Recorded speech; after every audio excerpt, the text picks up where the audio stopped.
นเรศวัดพระธาตุสีจอมทองวรวิหารติดต่อสอบถามสำนักงานวิปัสสนา053 342 184หรือที่ท่านเจ้าคุณพระศรีเสนบาจารย์09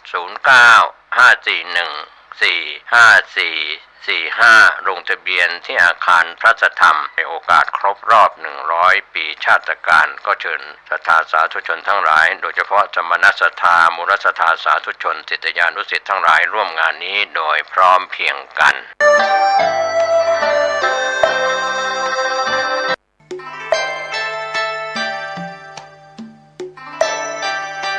ข่าวสารเพื่อการประชาสัมพันธ์กำหนดการวันกตัญญูปีที่ 28 บำเพ็ญกุศลทักษิณานุปทานแด่ครูบาเจ้าศรีวิชัยองค์ประถมเจ้าอาวาสวัดศรีโสดาสมเด็จพระพุทธชินวงศ์สุวรรณโชตมหาเถระองค์ประถมประธานคณะพระธรรมจาริกสมเด็จพระมหารัชมังคลาจารย์วรปุญญมหาเถระองค์ทุติยประธานคณะพระธรรมจาริกพระครูมงคลคุณาธรประสิทธิ์วัฒโกพระครูตัดยานุกูลเสงี่ยมธีรปัญโยจัดงานณวัดศรีโสดาพระอารามหลวงตำบลสุเทพอำเภอเมืองเชียงใหม่จังหวัดเชียงใหม่วันศุกร์ที่ 22 กันยายนพุทธศักราช 2566 ขึ้น 8 ค่ำเดือน 2 เหนือ 7 นาฬิกาทำบุญตักบาตรวันธรรมสวนะ 8 นาฬิกาทำวัดเช้าสวดมนต์เจริญจิตตภาวนาณพระอุโบสถวัดศรีโสดาพระอารามหลวง 10 นาฬิกาพิธีเชิญสัญญบัตรพัดยศผ้าไตรถวายแด่พระธรรมวชิรโกศลโดยสำนักงานพระพุทธศาสนาแห่งชาติ 11 นาฬิกาถวายพระตาหารเพลแด่พระธรรมจาริกพระภิกษุสามเณรจำนวน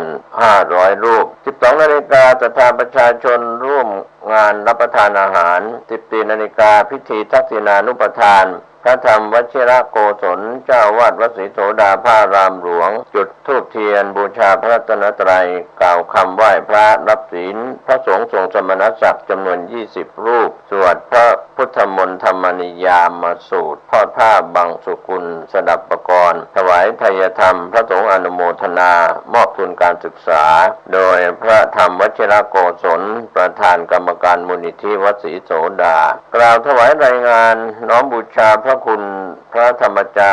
ริกหิตาจารย์พระธรรมจาริกพระภิกษุสามเณรสวดสังฆคุณ3 จบมูลนิธิวัดศรีโสดาและฐานะบดีเจ้าภาพถวายและมอบทุนการศึกษาพระภิกษุสามเณรนักเรียนนิสิตและนักศึกษาจำนวน100 ทุนถวายผ้าป่าสามัคคีทุนเผยแผ่พระพุทธศาสนาแก่ชาวเขาปี 2566 ถวายย่ามไทยธรรมพระธรรมจาริกพระภิกษุสามเณรจำนวน500 รูปพระธรรมวชิรโกศลผู้อำนวยการสำนักงานพระธรรมจาริกภูมิภาคที่ปรึกษาเจ้าคณะภาค 7เจ้าอาวาสวัดศรีโสดากล่าวสัมโมทนิยกถาพระสงฆ์อนุโมทนากล่าวคำแผ่เมตตาคำวันทาบันทึกภาพผู้ได้รับทุนไว้เป็นที่ระลึกเป็นเสร็จพิธีก็เชิญชวนในกำหนดการวันกตัญญูปีที่ 28 จัดงานณวัดศรีโสดาพระอารามหลวงตำบลสุเทพอำเภอเมืองเชียงใหม่จังหวัดเชียงใหม่ศุกร์ที่ 22 กันยายนพุทธศักราช 2566 โดยพร้อมเพรียงกัน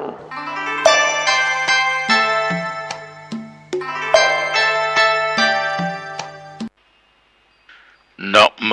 ตัสสะภะคะวะโตขอนอบน้อมแด่พระผู้มีพระภาคเจ้าพระองค์นั้นอะระหะโตซึ่งเป็นผู้ไกลจากกิเลสสัมมาสัมพุทธัสสะตรัสรู้ชอบได้โดยพระองค์เองนะโมตัสสะภะคะวะโตขอนอบน้อมแด่พระผู้มีพระภาคเจ้าพระองค์นั้นอะระหะโตซึ่งเป็นผู้ไกลจากกิเลสสัมมาสัมพุทธัสสะตรัสรู้ชอบได้โดยพระองค์เองนะโมตัสสะภะคะวะโตขอนอบน้อมแด่พระผู้มีพระภาคเจ้าพระองค์นั้นอะระหะโตซึ่งเป็นผู้ไกลจากกิเลส สัมมาสัมพุทธัสสะตรัสรู้ชอบได้โดยพระองค์เองขอเจริญสุขญาติโยมท่านพุทธศาสนิกชนท่านผู้ฟังทั้งหลายทุกท่านทุกคนอันเป็นที่รักที่นับถือของตุเจ้าวัดหนองตองตำบลหนองตองอำเภอหางดงจังหวัดเชียงใหม่วันนี้โยมทั้งหลายเราก็ได้มาพบกันอีกเช่นเคยก็เป็นประจำทุกวันอังคารตั้งแต่เวลาเดี๋ยวนี้เป็นต้นไป1 ชั่วโมงโดยประมาณอย่างไรก็ตามธรรมาภาพต้องขออนุโมทนาขอบใจต่อญาติต่อโยมที่ให้กำลังใจ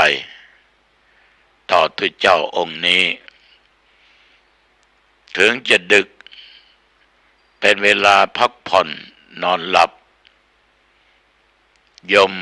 ก็ยังอุตส่าห์ให้กำลังใจนั่งฟังนอนฟังขอบใจมากๆก็มีญาติโยมหลายท่านได้พูดให้ฟังคุยมาทางโทรศัพท์ว่าอีฉันเนี่ยฟังหลวงพ่อทุกวันอังคารนะตอนดึกรายการธรรมะก่อนนอนแต่บางครั้งก็ฟังจบบางครั้งก็หลับไปเสียก่อนก็เรียกว่าฟังธรรมะก็เลยกล่อมให้นอนหลับไปสบายธรรมาภาพบดีนะฟังแล้วก็หลับไประหว่างที่ฟังแล้วก็หลับที่หูได้ยินอยู่นั้นมันเป็นเสียงแห่งธรรมะมันเป็นเสียงแห่งบุญเป็นเสียงแห่งทางไปสู่สวรรค์ญาติโยมถ้ามันหลับตอนฟังนะก็ดีจะไม่ต้องกลัวมันจะเป็นบาปเป็นอะไรเพราะเราตั้งใจแล้วเรื่องหลับมันเป็นธรรมชาติก็ปล่อยมันหลับไปเพราะเวลามันนั้นก็น่าจะหลับอยู่แล้วพักผ่อนอยู่แล้วอย่างไรญาติโยมจะเป็นรายการธรรมะกล่อมนอนก็ได้หรือฟังจนจบก็ได้ก็ต้องขอขอบใจต่อญาติต่อโยมทุกท่านทุกคนที่ให้กำลังใจทุกเจ้านะแต่ทุกเจ้านี่โยมไม่ได้มาออกรายการนี้สดหรอกอย่างที่โยมฟังเสียงอยู่นี้อาตมาบันทึกเสียงธรรมะเมื่อวันเสาร์ที่ผ่านมาเวลานั้นก็15 นาฬิกากับ12 นาทีนั่งอยู่บนเตียงเป็นกลางวันตอนบ่าย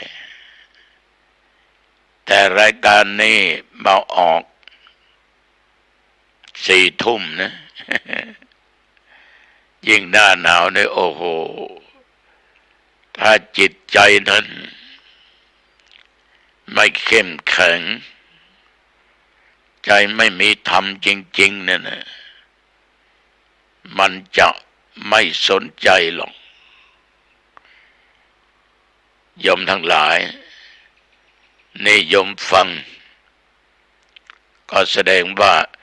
น้ำจิตน้ำใจของโยมนั้นมีพื้นฐานแห่งธรรมะอันแข็งแกร่ง ไม่ยอมท้อแท้ไม่ยอมแพ้ต่ออะไรบางสิ่งบางอย่างน้อยความเกียจคร้านบางคนออกดึกไม่รู้ว่าเขานั่นทำงานตอนกลางวันกลางคืนก็จะต้องพักผ่อนกันจะมาให้นั่งฟังธรรมะนอนฟังธรรมะกันอีกมันไม่ไหวหรอกโยมทั้งหลายก็บอกเลยว่าเป็นรายการธรรมะก่อนนอนหรือจะกล่อมนอนก็ได้ฟังแล้วหลับไปได้สบายนะไม่ต้องคิดไม่ต้องไปซีเรียสอะไรโยมทั้งหลายปล่อยใจตรงบ้างอย่าไปคำเครียดอย่านำมาซีเรียสแต่ขอมีใจอยากจะฟังได้นิดก็ยังดีกว่าไม่ได้ฟังหรือไม่ได้ฟังแต่ใจคิดจะฟังอยู่แล้วแต่โอกาสเวลามันไม่ให้ก็ใจโยมยังคิดจะฟังอยู่แล้วก็ได้บุญเพราะเราตั้งใจแล้วแต่ตัวปัญญาไม่เกิดเพราะเราไม่ได้ฟังบุญนั้นได้แน่ญาติโยมอย่างไรก็ตามต้องขออนุโมทนาขอบใจต่อโยมทุกท่านทุกคนนะที่โทรไปให้กำลังใจกันท่านทั้งหลายมนุษย์หรือคนเรานี้ไม่ว่าคุณโยมและอาตมภาพกรรมได้นำเรามาเกิดแต่เราคงจะมีกรรมดีนะ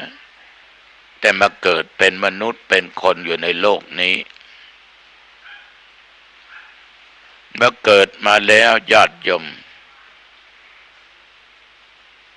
เราทั้งหลายจะต้องหาหนทางให้พ้นจากการไม่ต้องมาเกิดเหมือนพระพุทธเจ้าเกิดมาตั้งหลายชาติก็เห็นว่าการเกิดเป็นมนุษย์เกิดเป็นคนเกิดเป็นสัตว์ในโลกนี้มันเป็นทุกข์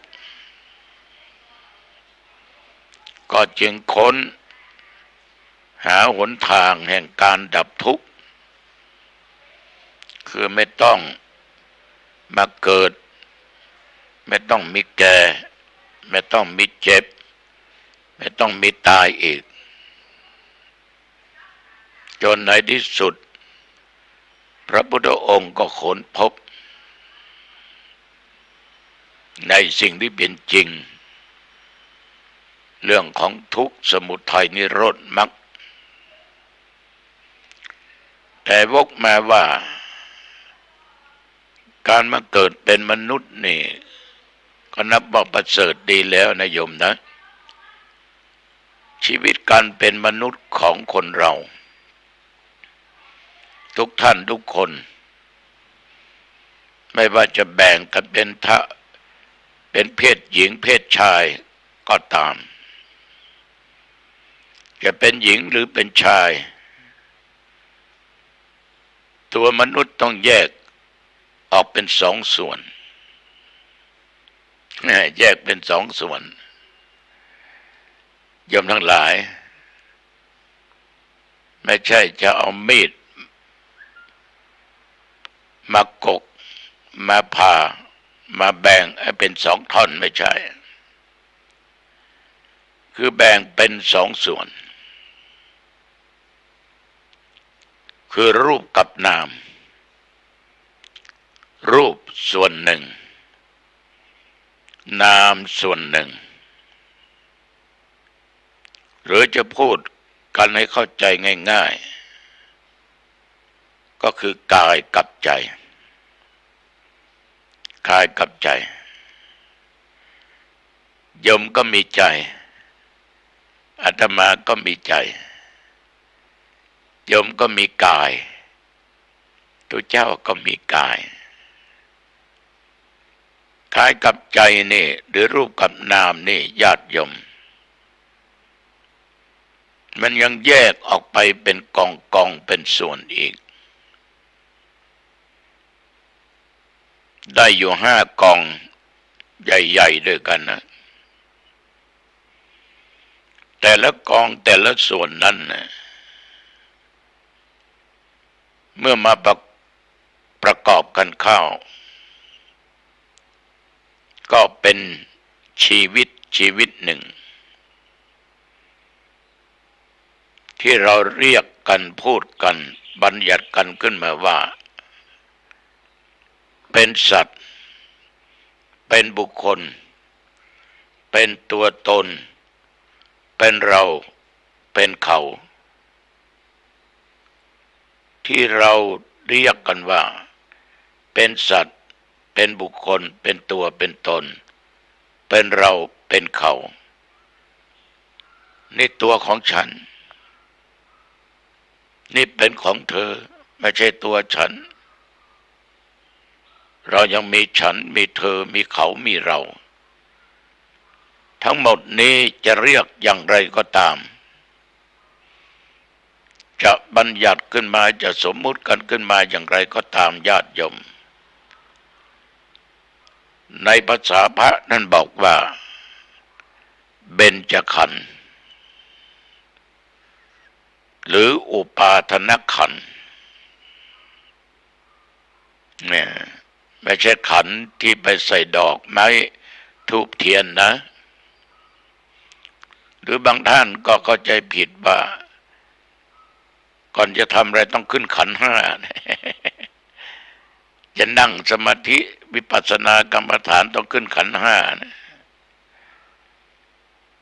ญาติโยมไม่เป็นเช่นนั้นนะเป็นเบญจขันธ์หรืออุปาทานขันธ์มีอยู่5 กองมีอยู่5 กองกองที่1คือรูปนั้นคืออะไรเห็นได้ชัดเจนโยมเห็นด้วยตาเปล่าก็ได้แต่เวลาเดี๋ยวนี้โยมทั้งหลายโยมหูได้ฟังเสียงธรรมาภาพโยมบางคนก็ได้เห็นตัวที่สมมุติเป็นของตัวเจ้าว่าหนองตองบางคนไม่เห็นตัวตนอาตมาก็ไม่เห็นตัวตนญาติโยมจะมีรูปร่างลักษณะตัวตนเป็นเช่นไรอาตมาจะเป็นเช่นไรจะสูงจะต่ำจะดำจะขาวจะอ้วนจะผอมหน้าตาเป็นยังไงก็ไม่รู้นะคือส่วนที่เป็นร่างกายนั้นมันปรากฏเห็นได้ด้วยตามันเห็นด้วยตาในที่นี้คือรูปที่มีใจครองที่เรียกว่าอุปาทินกสังขารมีใจครองเดินได้ย้ายไปที่ไหนก็ได้โยมนั่งตรงนี้ปวดเอวนั่งนานปวดนอนนานปวดลุกได้เคลื่อนไหวได้โดยอริยบททั้ง4ยืนเดินนั่งนอนเปลี่ยนได้อยู่ตลอดเวลามันเป็นสังขารที่มีใจครองตัวเจ้าหนองตองก็มีจิตมีใจโยมก็มีใจมีจิตถ้าเราไม่มีจิตใจครองอยู่ในรูปในตัวในตนนี้ มันจะเคลื่อนไหวไปที่ไหนไม่ได้และจะมาพูดอย่างนี้ก็ไม่ได้โยมจะฟังก็ไม่ได้เพราะมันไม่มีจิตไม่มีใจก็เหมือนกับท่อนไม้ก้อนอิฐก้อนหินก้อนดินหรือสิ่งของต่างๆที่มันเคลื่อนที่ด้วยตัวเองไม่ได้เพราะมันไม่มีจิตไม่มีใจฉะนั้นญาติโยมท่านผู้ฟังทั้งหลาย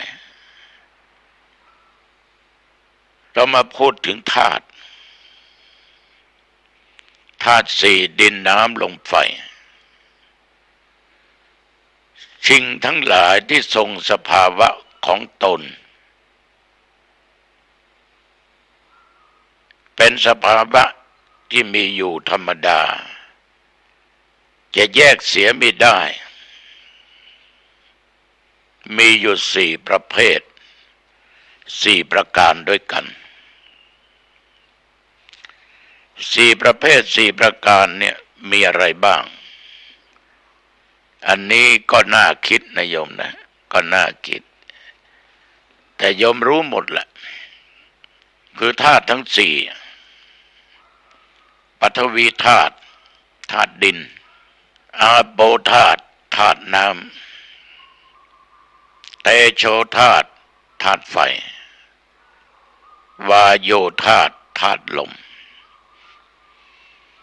ธาตุดินนี่โยมทั้งหลายมันเป็นอวัยวะที่มีลักษณะเข้มแข็งสามารถที่จับต้องได้สัมผัสได้คือผมขนเล็บฟันหนังเนื้อเอ็นกระดูกเยื่อในกระดูกม้ามหัวใจตับพังผืดไตปอดไส้ใหญ่ไส้น้อยอาหารใหม่อาหารเก่าถ้ารวมมันสมองเข้าไปอีกโยมทั้งหลายมันเข้มแข็งมันสัมผัสได้โยมลองยกมือขึ้นเนี่ยวางบนศีรษะเจออะไรเจอเส้นผมใช่ไหมเกศาตามร่างกายของเรามีเส้นขนที่รับก็มีเส้นขนปลายนิ้วมือนิ้วเท้าเราก็มีเล็บใช่ไหมโยมก็มีเล็บตัวเจ้าก็มีเล็บถ้าใครไม่มีเล็บก็ผิดปกติแล้วในปากเราก็มีฟันกระดูกที่เป็นซี่ออกอยู่ข้างบนข้างล่างที่ใช้บดเคี้ยวอาหารมือสัมผัสได้นะหนังที่หุ้มร่างกายเราก็สัมผัสได้นี่หนังของเราหนังของเขาเนื้อก็สัมผัสได้เอ็นก็สัมผัสได้กระดูกก็แข็งเลยทุกวันนี้ถ้าไม่มีกระดูกไม่มีเส้นเอ็นไม่มีเนื้อมันจะเป็นรูปไม่ได้ถ้ากระดูกไม่มีเป็นรูปนั้นรูปนี้ไม่ได้เป็นตุเจ้าวัดหนองตองไม่ได้เป็นโยมไม่ได้เป็นหมูเป็นหมาเป็นงัวเป็นควายเป็นหมีเป็นเสือเป็นอะไรไม่ว่ามนุษย์และคนหรือสัตว์เดรัจฉานแล้วเราจะขาดส่วนใดส่วนหนึ่งไปไม่ได้ขาดไตก็ตายขาดปอดก็อยู่ไม่ได้ขาดตับก็ไม่ได้หัวใจยิ่งใหญ่ไม่ได้ม้ามกระดูกขาดไม่ได้ไม่มีลำไส้ใหญ่ไม่มีลำไส้น้อยก็อยู่ไม่ได้ขาดอาหารก็ไม่ได้ต้องกินญาติโยมอยู่ไม่ได้อาหารเก่าก็ต้องถ่ายเทออกมาขาดมันสมองก็ไม่ได้ ฉะนั้นส่วนของธาตุดินเนี่ยเราจะขาดส่วนไหนส่วนใดไปไม่ได้ญาติโยมมันก็สำคัญส่วนนี้อาโปธาตุธาตุน้ำธาตุน้ำมีลักษณะเหลวถ่ายเททำให้อ่อนนุ่มผสมผสานกันเราขาดธาตุน้ำไปไม่ได้ทำให้หนังผิวกายอะไรทุกสิ่งทุกอย่างมันผสมผสานกันลักษณะเอิบอาบเช่นว่าดีเสลดหนองเลือดเหงื่อมันข้นน้ำตาเปลวมันน้ำลายน้ำมูกไขข้อมูดญาติโยมขาดเสลดตายมีมากมีเยอะเสลดขึ้นคอตายหนองไม่มีก็อยู่ไม่ได้มีเกินไปตายเลือดขาดไม่ได้โยมทั้งหลายบางครั้งเรามีความดีใจน้ำตาก็ไหลออกเสียใจร้องไห้ก็มีน้ำตาน้ำลายน้ำมูกมีหมดถ้าน้ำมูกไม่มีแห้งอยู่ไม่ได้น้ำลายไม่มีแห้งอยู่ไม่ได้อย่างโยมบอกว่าคอแห้งไขข้อต่างๆยืดหยุ่นได้ขาดไม่ได้เหมือนเครื่องยนต์ขาดน้ำมันไม่ได้ในข้อต่อต่างๆฉะนั้นญาติโยมท่านผู้ฟังเมื่อรวมกันเอาอโปธาตุปฐวีธาตุมารวมกันเป็น32เรามักจะเรียกว่าอาการ32สำคัญนะสำคัญในร่างกายเราเนี่ยแล้วก็อีกอย่างหนึ่งนั่นคือเตโชธาตุ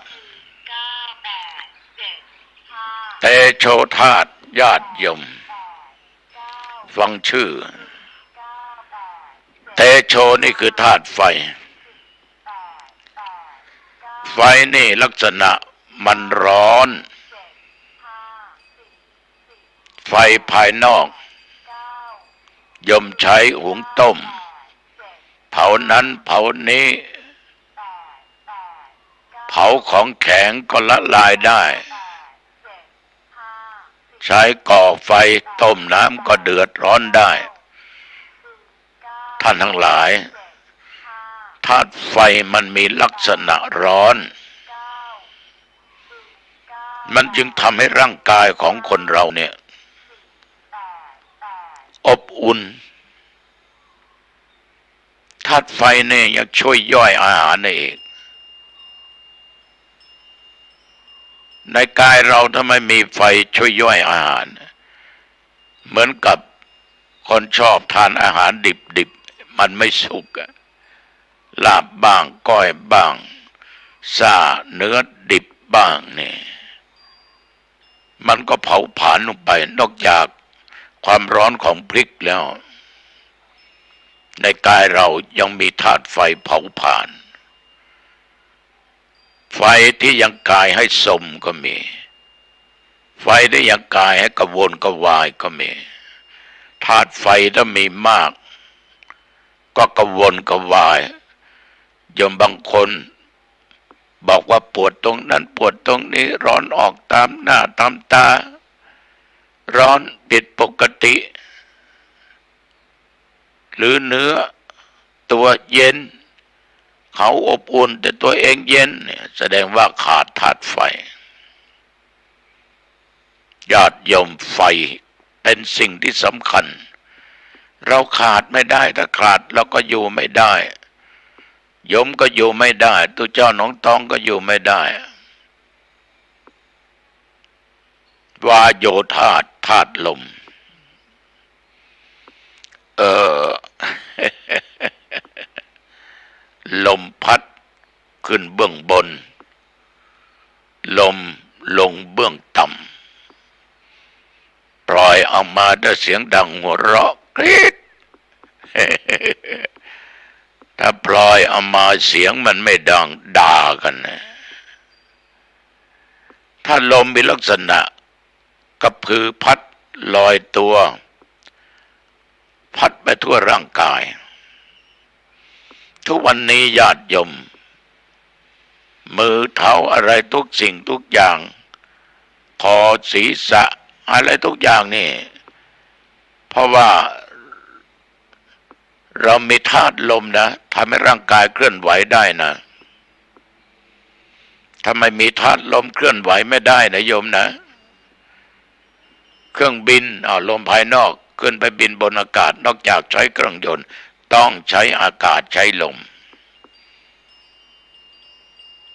ลอยตัวขึ้นได้ฉะนั้นมันทำให้ร่างกายเคลื่อนไหวได้ขึ้นเบื้องบนลงเบื้องต่ำลมในท้องลมในท้องลมในไส้ลมพัดไปตามตัวลมหายใจเข้าลมหายใจออกนี่ตัวเจ้านั่งบรรยายธรรมะอยู่เนี่ยโอ้ถ้าไม่มีธาตุลมตายหายใจเข้าไม่มีหายใจไม่ออกตายหายใจออกไม่มีลมหายใจเข้าตายญาติโยมมันมีอยู่ในร่างกายของเราในท้องในไส้บางคนก็บอกว่าโอ้ยลมขึ้นจืดสันหลังปวดหัวเมาหัวลมขึ้นโอ้ ท่านทั้งหลายสี่อย่างนี้เป็นธาตุที่มีในร่างกายของเรานี่เป็นกองแรกนะรูปที่ปรุงแต่งจากธาตุทั้งสี่เวทนานี่มีทุกคนแต่ว่าใครจะมากจะน้อยเท่านั้นเองคือความรู้สึกสุขกายบ้างสบายใจบ้างหรือทุกข์หรือร้อนหรือเจ็บหรือปวดเจ็บแทนใจเฉย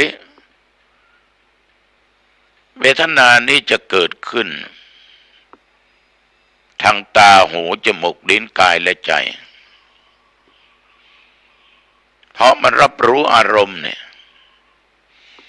อย่างเวลาเดี๋ยวนี้ญาติโยมบางคนมีความรู้สึกว่าโอ้ปวดแข้งปวดขาปวดบั้นเอวไม่ไหวจะนอนแล้วอยากจะพักผ่อนอยากจะหลับตุเจ้าก็มาพูดนานดึกก็ดึกหูได้ยินเสียงจากตุเจ้าวัดหนองตองเกิดอารมณ์ความไม่พึงพอใจเกิดขึ้นมีความทุกข์นะแต่ถ้าหูได้ยินเสียงเกิดความพึงพอใจมีความสุขได้ยินได้ฟังเฉยๆก็ไม่สุขไม่ทุกข์ญาติโยมท่านผู้ฟังเวลาจมูกได้กลิ่นที่เหม็นไม่ชอบกินเหม็นมาแตะจมูกเกิดความทุกข์กลิ่นนี้หอมกินอะไรหอมน้ำอบน้ำหอมยี่ห้ออะไรตามหากลิ่นที่เราชอบเผ็ดไม่อร่อยทานไม่ได้เค็มทานไม่ได้โอ้ จืดจางมากก็ไม่ชอบ มันมาเป็นอารมณ์เกิด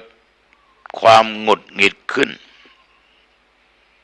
เกิดความไม่พึงพอใจขึ้นโยมเป็นสุขก็ได้เป็นทุกข์ก็ได้นะอย่างเวลาเดี๋ยวนี้โยมนั่งฟังนอนฟังตุเจ้าวัดหนองทองระวังหูนะในการสัมผัสอารมณ์เสียงของตุเจ้าแต่อย่าหลงเสียงตุนะ ให้หลงธรรมะแต่อย่าหลงแบบงมงายนะใครมาพูดอะไรก็ฟังหมดรับหมดใช้ไม่ได้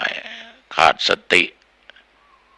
ขาดปัญญาตรึกตรองพิจารณาไม่ใช่ว่าเห็นธรรมาเป็นตุเจ้าพูดอะไรออกไปยมก็เชื่อหมดไม่ได้ฉะนั้นเวทนาความรู้สึกสุขกายสบายใจก็ดีหรือทุกข์หรือความเดือดร้อนเจ็บคับแค้นใจใครมาพูดอะไรให้ฟังไม่เพราะไม่ถูกใจมันเข้าหูมาสิ่งเหล่านี้ยมทำให้เกิดการอาฆาตพยาบาทมาตร้ายได้และเจอเสียงที่ไม่ชอบได้ยินเขาด่าเขาว่าถือโกรธถือโทษไม่รู้จักอภัยฉะนั้นยมอยู่ด้วยกันในครอบครัวเป็นสามีภรรยามีลูกมีเต้าทำงานอยู่กับเพื่อนฝูงถ้าได้ยินได้ฟังเสียงอะไรก็ตามมากระแทกเป็นอารมณ์ในโสตประสาทหูของโยมรับมาต้องระวังนะต้องระวังบางคนเสียคนไปเพราะอารมณ์เกิดขึ้นทุกข์เกิดขึ้นเสียนะโยมนะตัวเจ้าก็ฝาก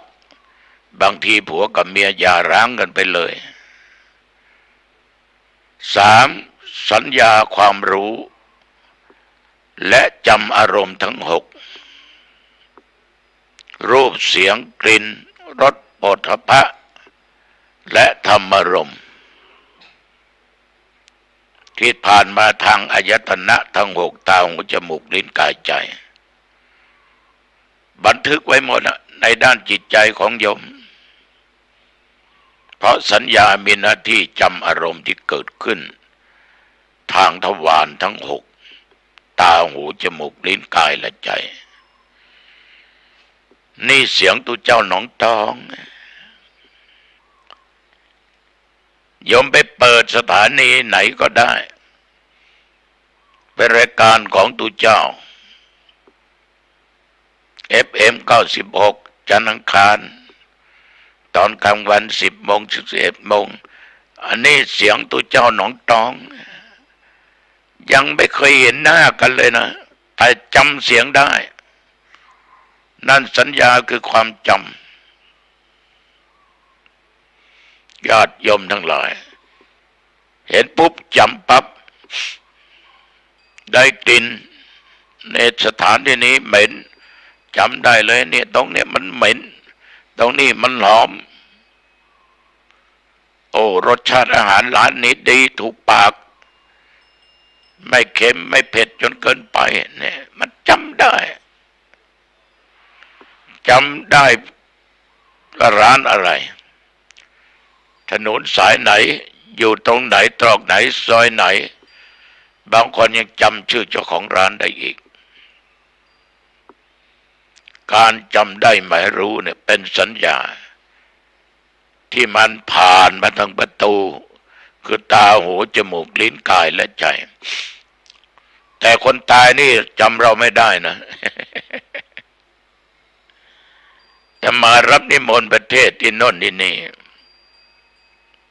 บางครั้งคนที่ตายรู้จักกันดีสนิทกันดี ลงรถเดินไปผ่านปราสาทที่ใส่ลงศพโยมทั้งหลายเขาจำไม่ได้นะแต่ถ้าเกิดเขาจำได้เขามาทักเอาท่านพระครูเพิ่งมาถึงเลยโอ้อาตมาคงจะไม่เดินเข้าไปหรอกคงจะหันหลังกลับไม่ไหวแล้ว เสียงนี้ออกมาจากโลงศพ เป็นเสียงที่ไม่ประสงค์แต่ไม่มีสัญญาไม่มีความจำสัญญาคือความจำเนี่ยมันมีหน้าที่จำอารมณ์ที่เกิดทางทวารทั้งหกดังที่พูดตาหูจมูกลิ้นกายและใจอันนี้อีกกองหนึ่งกองที่สี่คือสังขารสังขารนี่คือสภาวะที่ปรุงแต่งจิตให้ดีและปรุงแต่งจิตให้ชั่วหรือเป็นกลางกลางที่เราเรียกว่าเจตสิกธรรมเป็นระบบการคิดการปรุงแต่งแยกแยะสิ่งที่รับรู้นั้นยมรับรู้ในเสียงในรูปในกลิ่นในรสในอารมณ์ต่างๆบางครั้งนั้นมันก็ปรุงแต่งให้จิตเราเป็นกุศลจิตได้ถ้ารับรู้ในสิ่งที่ดีถ้ารับรู้ในอารมณ์ในสิ่งที่ไม่ดีมันก็เป็นความชั่วเป็นอกุศลจิตได้หรือเฉยๆเป็นกลางก็เป็นเจตสิกธรรมคือเรื่องของสังขารเรื่องของการปรุงแต่งแยกแยะสิ่งที่รับรู้อย่ายอมนะสิ่งที่รับรู้ว่าสิ่งที่ได้รู้สิ่งที่ได้เห็นสิ่งที่ได้ยินได้ฟังได้สัมผัสมานั้นมันเป็นเช่นนั้นเป็นธรรมดาเช่นนั้นยมก็เฉยๆเป็นกลางแต่บางครั้งนำมาเป็นอารมณ์อาจจะทุกข์ได้ฉะนั้นจึงบอกเบื้องต้นเมื่อกี้ว่าต้องปล่อยวางการปรุงแต่งจิตใจบางอย่างต้องปล่อยวางอย่าไปยึดมั่นถือมั่นจนเกินไปอย่าถือเป็นอุปทานจนเกินไปนะจิตใจนี่ต้องปรุงแต่งในทางที่ดีญาติโยมถ้าจิตใจเราไม่เศร้าหมองไม่มัวหมองก็สำคัญตอนตายเหมือนกันจิตเตอสังกิริเตสุขติปาติกังขาเมื่อจิตไม่เศร้าหมองมีสุขติเป็นที่หวังเป็นที่ไปจิตเตสังกิริเตทุคติปาติกังขาเมื่อจิตเศร้าหมองมีทุกขติเป็นที่หวังเป็นที่ไปตัวนี้ก็สำคัญกองสุดท้ายวิญญาณความรู้แจ้งในอารมณ์ที่อายตนะภายนอกมีตาเป็นต้นสัมผัสกับยตนะภายนอกมีรูปเกิดความรู้ขึ้นตาเห็นรูปเป็นจักขุวิญญาณอันนี้ท่านพระครูวัดหนองตองอันนี้ตัวเจ้าวัดนั้นอันนี้โยมชื่อนั้นนี่อ้ายนั้นพี่นี้จำได้นี่คือคุณพ่อนี่คือคุณแม่นี่คือผัวตัวเองนี่เมียตัวเองนี่ลูกเต้าของตัวเองตาเห็นก็จำได้หูได้ฟังเสียงก็จำได้เป็นจักขุวิญญาณนี่เสียงของตัวเจ้าวัดหนองตองเสียงธรรมะจากตัวเจ้าวัดหนองตองจำได้วิญญาณจึงมีหน้าที่รู้อารมณ์ที่เกิดทางทวารทั้งหก รวมเรียกว่าวิญญาณหก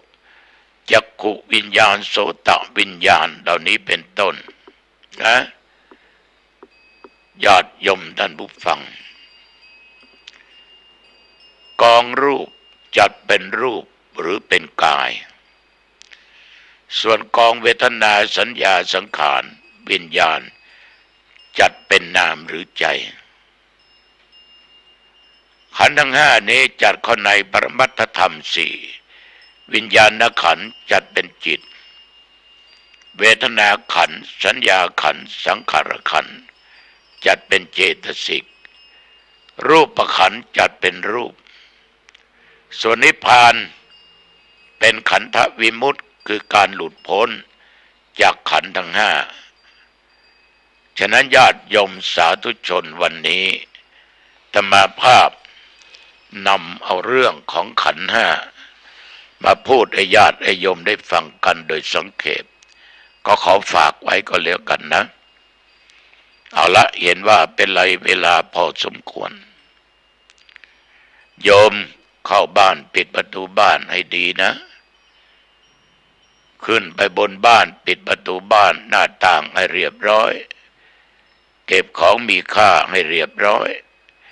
เก็บของที่จะใช้พรุ่งนี้จะไปทำงานออกบ้านไว้ที่มันเห็นได้ง่ายๆจะทานอะไรก็ทานอาบน้ำสวมผ้านุ่งผ่อนเข้าห้องพระห้องนอน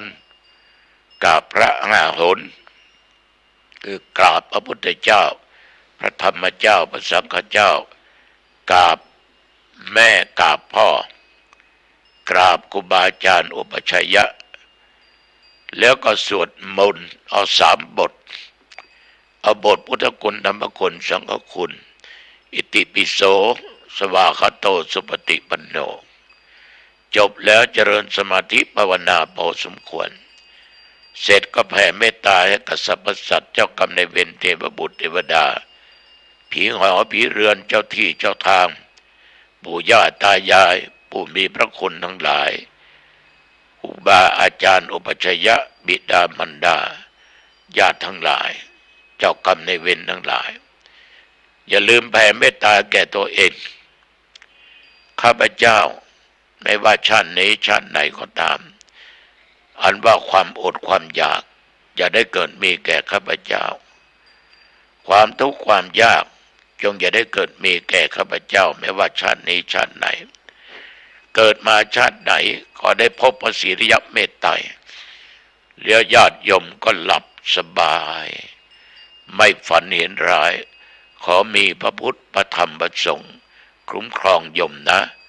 เอาละขอความผาสุกความเจริญในธรรมจงบังเกิดมีแก่ญาติแก่โยมทุกท่านทุกคนพบกันใหม่โอกาสหน้าเจริญพร ขอเชิญร่วมพิธีเทวาพิเศษกวันปิยมหาราชรัชกาลที่ 5 ณ วัดดอนจันทร์อำเภอเมืองจังหวัดเชียงใหม่เชิญร่วมพิธีทำบุญตักบาตรสืบชะตาพิธีพุทธาภิเษกตระกุดดินเผาปีที่ 4 ในวันจันทร์ที่ 23 ตุลาคม 2566 กำหนดการวันที่ 21 ถึง 22 ตุลาคม 2566 วัดรับบริจาคดอกกุหลาบแดงขาวชมพูจำนวนมากวันที่ 22 ตุลาคม 2566 นำเอาดอกกุหลาบจัดถวายที่วิหารรัชกาลที่ 5 วันที่ 23 ตุลาคม 2566 รับบริจาคโรงทานตลอดทั้งวันวันที่ 23 ตุลาคม 2566 เวลา 7:30 นาทีทำบุญตักบาตรเวลา 9:39 นาทีพิธีสืบชะตาเสริมดวงบารมีเวลา 19:19 นาทีพิธีบวงสรวงพระปิยมหาราชรัชกาลที่ 5 เวลา 19:39 นาทีถึง 23:00 น.พิธีพุทธาภิเษกตระกุดดินเผาปีที่ 4 สนใจสอบถามรายละเอียดเพิ่มเติมวัดดอนจันทร์อำเภอเมืองจังหวัดเชียงใหม่ 053-240-184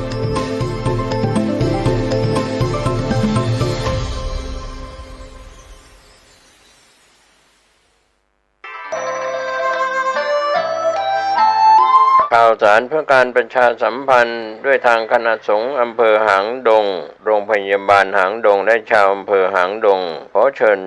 ชวนผู้ใจบุญร่วมเป็นเจ้าภาพทำบุญทอดผ้าป่าสามัคคีเพื่อสมทบทุนปรับปรุงห้อง ICU และครุภัณฑ์ทางการแพทย์เครื่องช่วยหายใจโรงพยาบาลหางดงทอดถวายณวัดหนองจองตำบลหนองจองอำเภอหางดงจังหวัดเชียงใหม่วันอังคารที่31ตุลาคมพุทธศักราช2566ตรงกับแรม2 ค่ำเดือนเกียงเหนือเวลา 13 นาฬิกาก็ขอเชิญชวนศรัทธานักศีลนักบุญและผู้มีจิตศรัทธาร่วมบุญติดต่อได้ที่พระครูอาทรวิสุทธิคุณเจ้าอาวาสวัดหนองตองเจ้าคณะอำเภอหางดงจังหวัดเชียงใหม่สอบถามรายละเอียด0534644154หรือที่มือถือ0819503471ได้ทุกวันบุญอันยิ่งใหญ่ในการสมทบทุนปรับปรุงห้อง ICU ครุภัณฑ์ทางการแพทย์เครื่องช่วยหายใจโรงพยาบาลหางดงอำเภอหางดงจังหวัดเชียงใหม่งานบุญนี้จะได้ทอดผ้าป่าสามัคคีการกุศล31 ตุลาคมพุทธศักราช2566เวลา 13 นาฬิกาณวัดหนองตองอำเภอหางดงจังหวัดเชียงใหม่เชิญท่านร่วมบุญนี้โดยพร้อมเพรียงกัน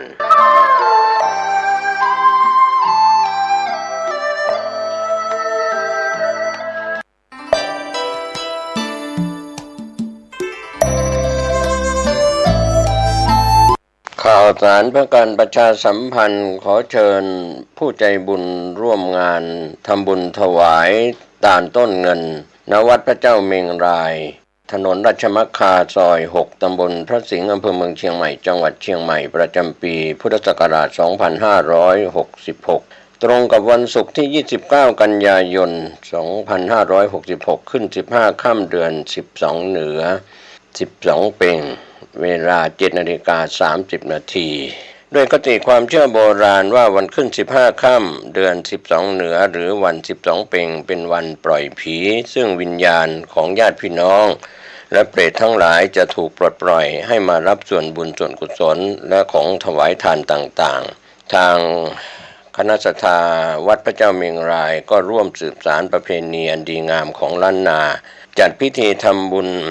ตาลต้นเงินตรงกับวันศุกร์ที่29กันยายน2566เวลา 7:30 นาทีเป็นต้นไป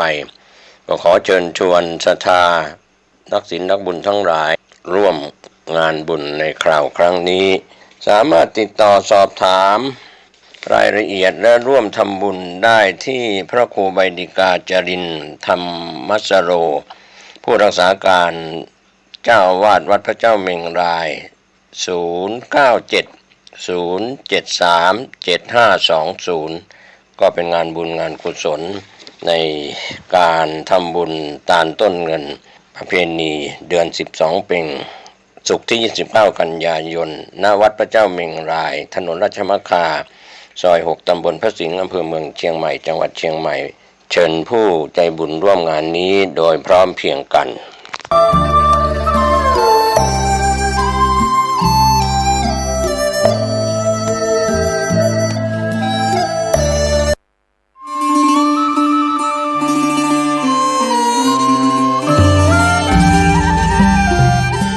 ขอเชิญร่วมทำบุญทอดกฐินสามัคคีณวัดทุ่งหลวงอำเภอแม่แตงจังหวัดเชียงใหม่วันอาทิตย์ที่26พฤศจิกายน2566กำหนดการดังนี้เวลา 9 นาฬิกาประกอบพิธีองค์การบวงสรวงบอกกล่าวเทวดาประกอบพิธีห่มผ้าพระธาตุทิศเหนือหลวงปู่สร้างเมื่อปี 2527 เวลา 10:30 นาทีคณะศิษยานุศิษย์ร่วมทำบุญทอดกฐินสามัคคีณวิหารหลวงเวลา 11 นาฬิกาถวายพระทหารเพลโรงทานอาหารและขอเชิญร่วมพิธีเจริญพุทธมนต์สืบชะตาหลวงทักษิณานุปทานครบรอบ 36 ปีการมรณภาพพระครูวรเวทวิสิทธิ์หรือครูบาธรรมชัยธรรมชโยครบรอบ 109 ปีชาตการวันอาทิตย์ที่ 24 ธันวาคม 2566 กำหนดการโดยย่อดังนี้ 9:30 นาทีพระเถระเจริญพุทธมนต์สืบชะตา 10:30 นาทีประกอบพิธีทักษิณานุป ปทานครบรอบ 36 ปีมรณกาลหลวงปู่ 11 นาฬิกาถวายเครื่องไทยทานภัตตาหารเพลแด่พระสงฆ์ 12 นาฬิกา 30 นาทีมอบทุนการศึกษาให้นักเรียนจำนวน 100 ทุนขอเชิญเป็นเจ้าภาพ 1. เครื่องไทยทานถวายแด่พระสงฆ์ชุดละ 1,500 บาท 2. เจ้าภาพทุนการศึกษาทุนละ 500 บาท 3. เจ้าภาพภัตตาคารโรงอาหารตามศรัทธาติดต่อร่วมทำบุญที่พระครูวิสิทธิ์บุญญากรเจ้าอาวาสหรือพระสมศักดิ์ปัญญาวโรรองเจ้าอาวาสบัญชีธนาคารกรุงเทพจำกัดสาขาแม่มะลัยเลขที่ 458-0-169-367 ชื่อบัญชีพระอธิการอินคำทิตะปุญโญโทร 081-919-6632 อานิสงส์ของการทำบุญ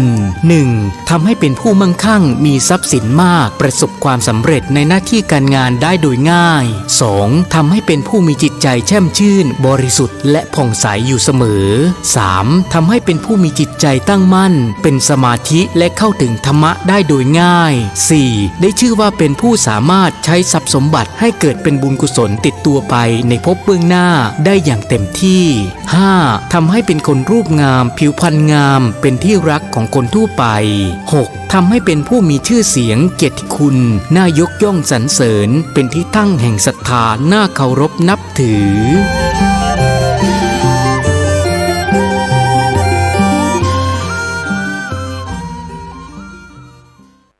กฐินทานคือสังฆทานบุญทานยิ่งใหญ่1 เดือนท่านกำหนดไว้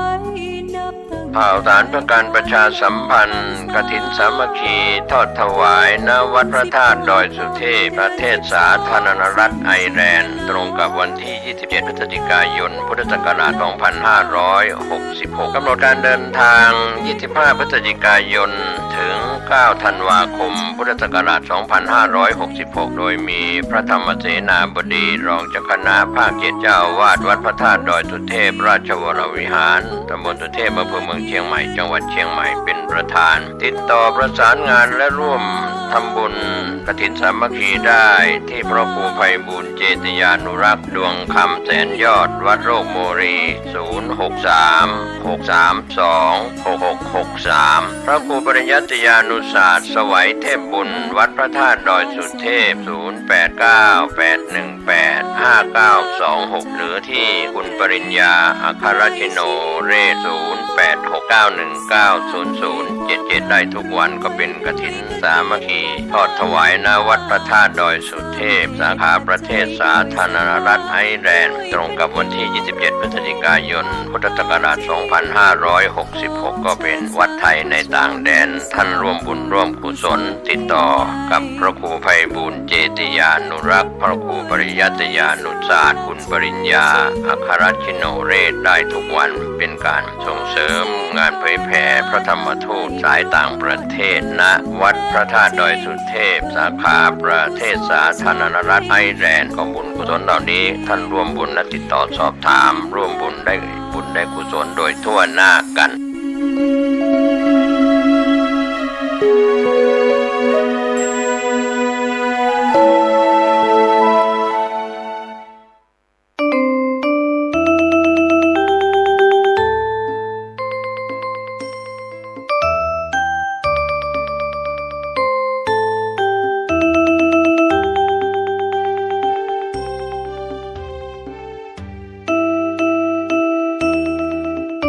ผู้เจริญ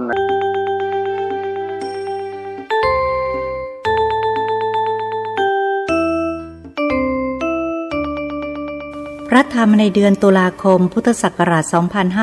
2544 สมเด็จองค์ปฐมทรงตรัสสอนปกิณกะธรรมไว้มีความสำคัญดังนี้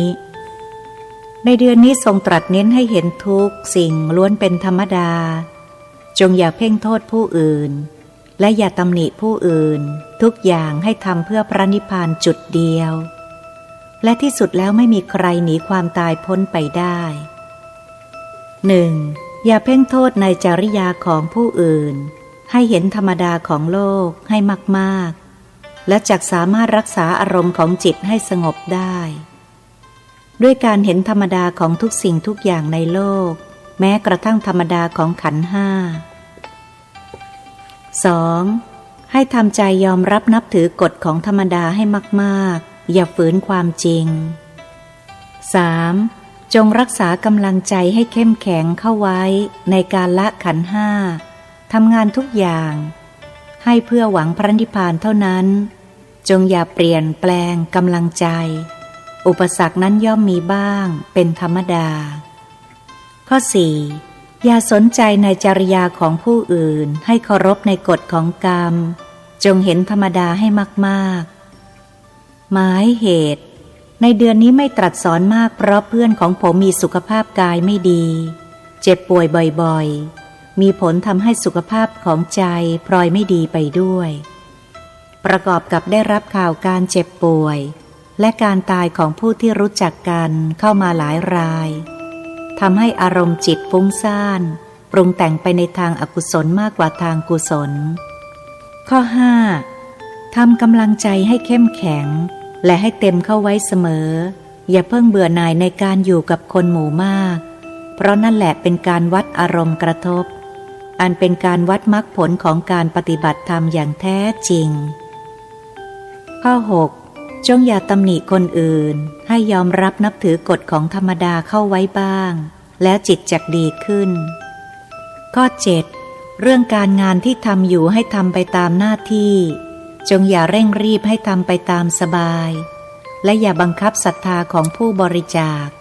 เขาให้อย่างไรก็จงรับอย่างนั้นดูอารมณ์ของจิตของตนเองเป็นสำคัญอย่าให้กิเลสมันกำเริบในจิตให้มากจนเกินไปข้อ 8. จงรักษากำลังใจให้เป็นสุขอย่าได้มีความร้อนใจด้วยประการใดทั้งปวงให้เห็นปกติธรรมที่เป็นอยู่อย่างนั้นเป็นปกติไม่มีอะไรแปลก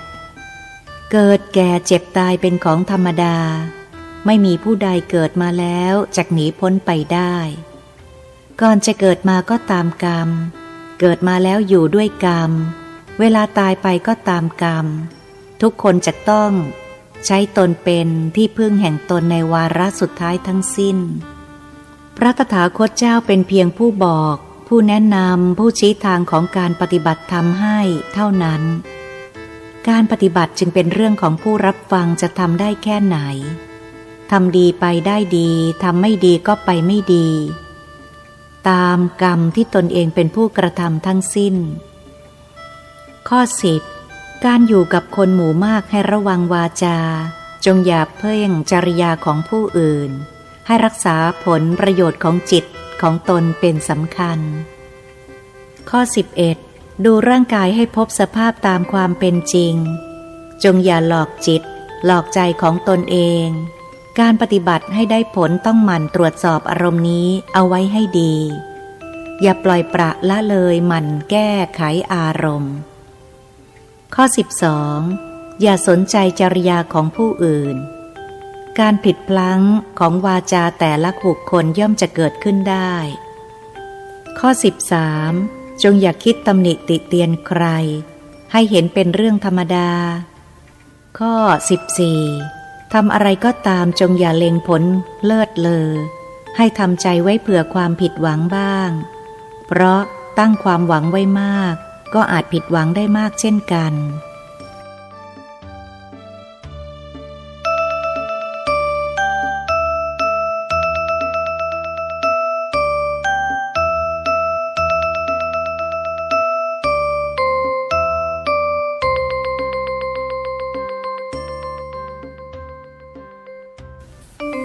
พระธรรมในเดือนพฤศจิกายนพุทธศักราช 2544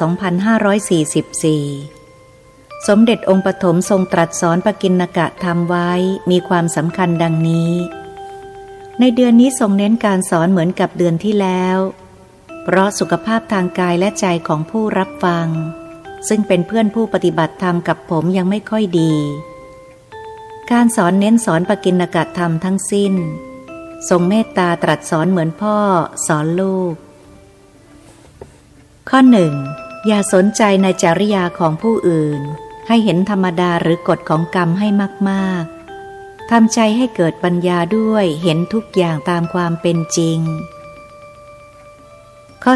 2. ความตายเป็นของเที่ยงแต่ชีวิตเป็นของไม่เที่ยงจงอย่าประมาทในชีวิตมรณากับอุปสมานุสติ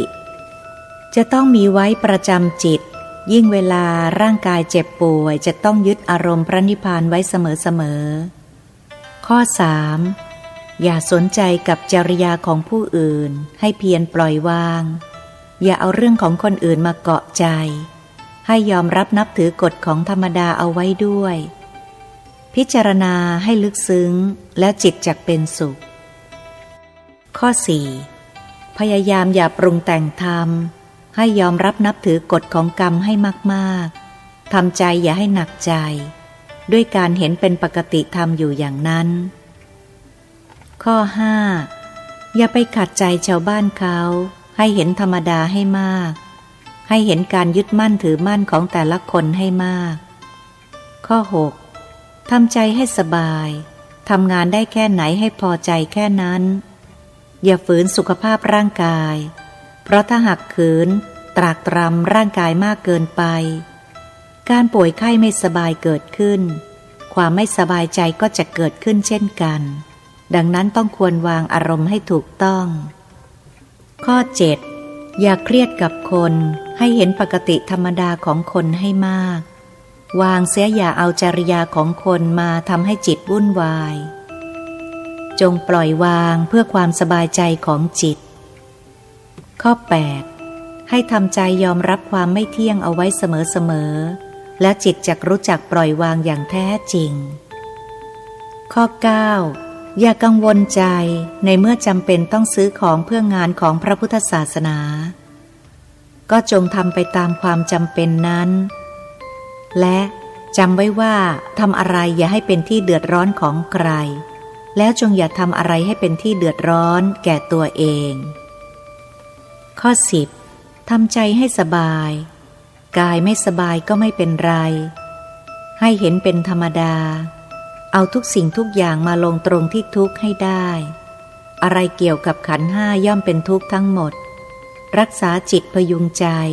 อย่าให้ทุกข์ไปกับกองสังขารทั้งปวงข้อ 11. การป่วยครั้งนี้จงอย่าให้มีความประมาทในชีวิตจงเห็นธรรมดาของร่างกายมันเป็นอย่างนี้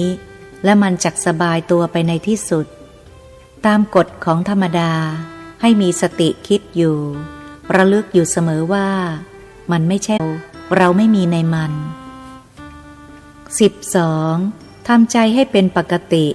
แล้วรักพระนิพพานเป็นอารมณ์รักษากำลังจิตให้เป็นอุเบกขารมณ์ข้อ 13. สุขภาพยังไม่ดีขึ้นให้ระมัดระวังจิตให้มากอย่าประมาทในชีวิตนึกถึงพระนิพพานเป็นอารมณ์อยู่เสมอๆ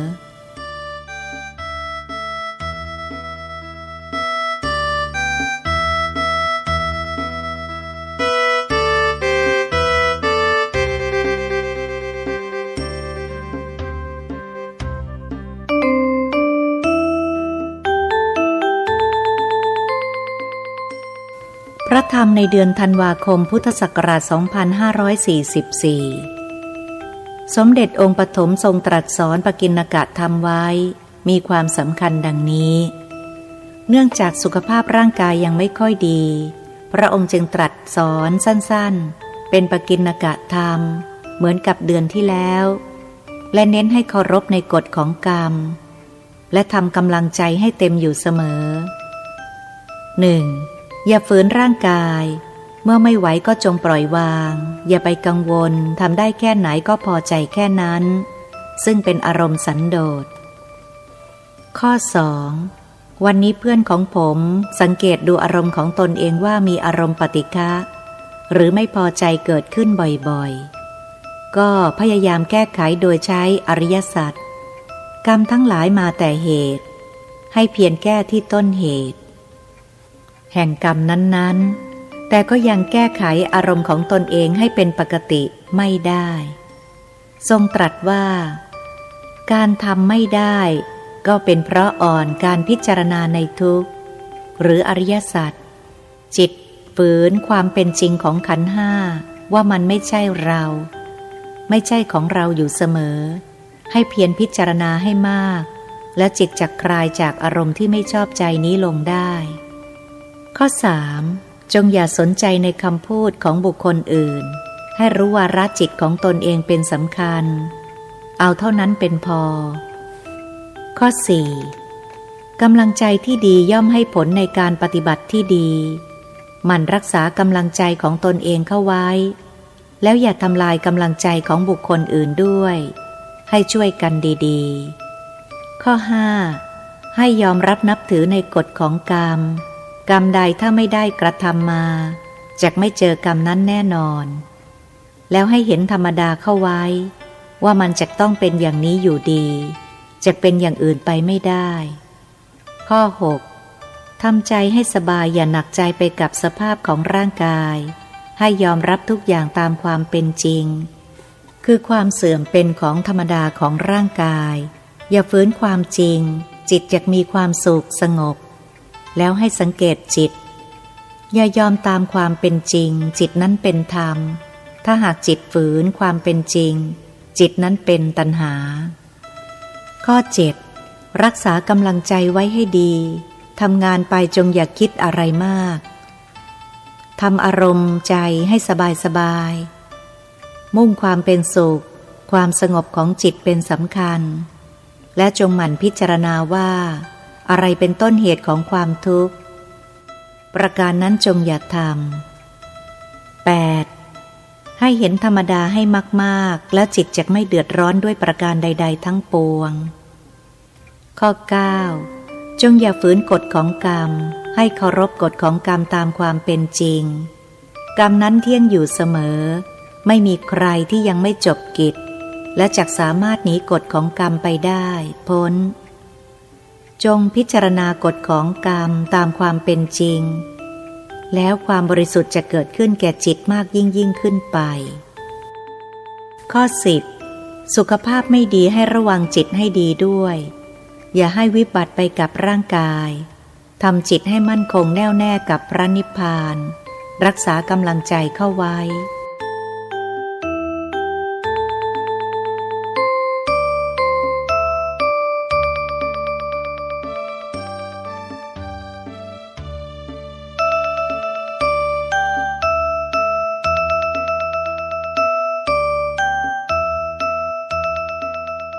ข้อ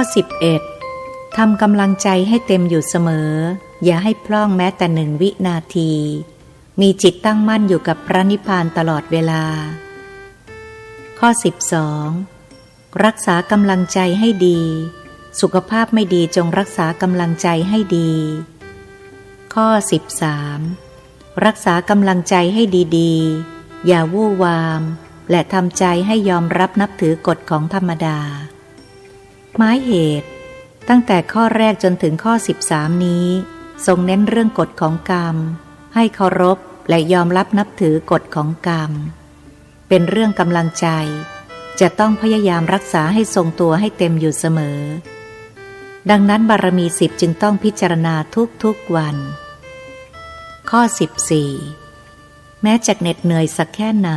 ก็จงอย่าลืมความตั้งใจอันว่าจะไปพระนิพพานให้ได้อยู่เสมอ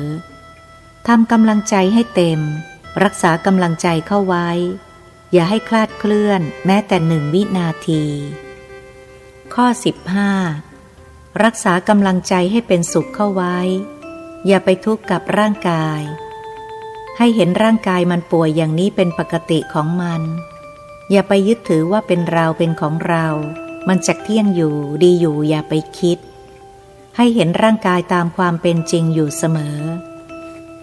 ข้อ 16 จงอย่าหวังในร่างกาย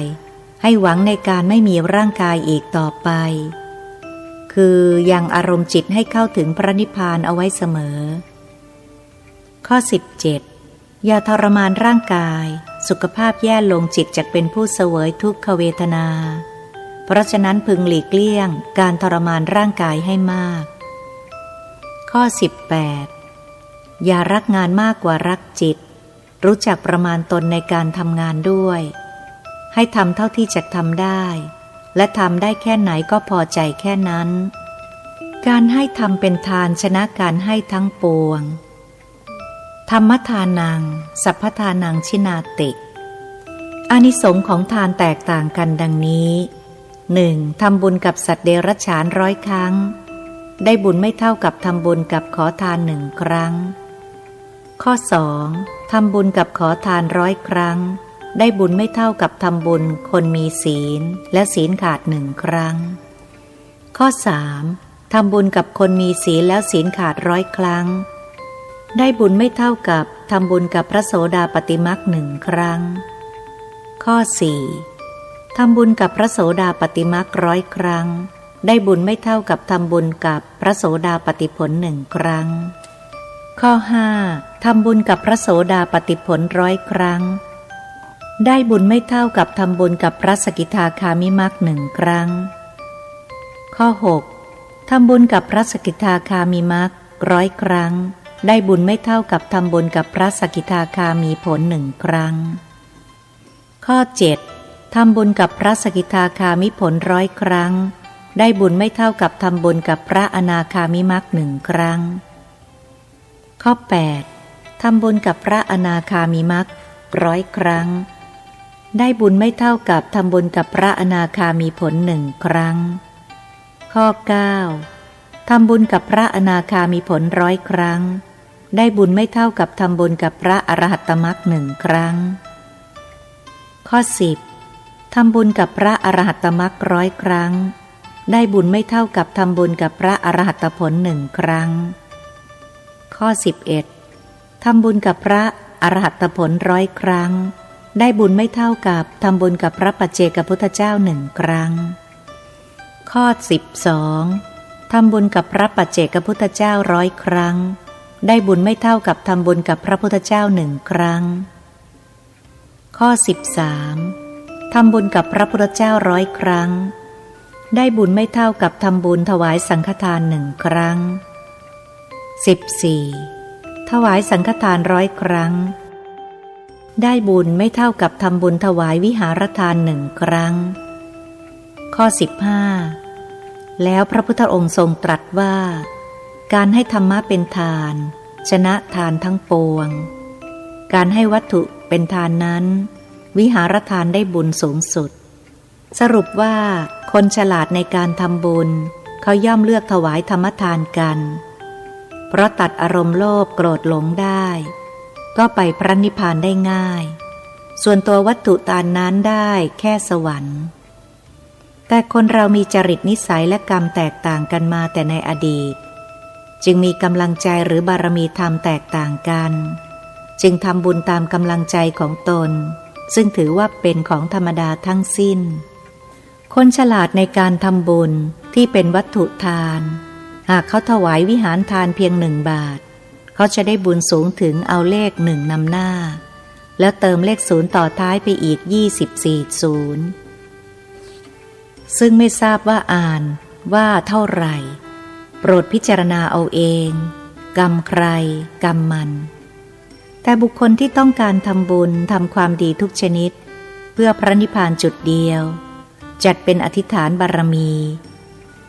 ทำจนจิตชินเป็นฌานเมื่อร่างกายหรือขันธ์5พังจิตเขาก็ตรงไปนิพพานจุดเดียวเป็นอัตโนมัติเช่นกันหมายเหตุนำมาจากหลวงพ่อฤาษีท่านเทศไว้ในอดีต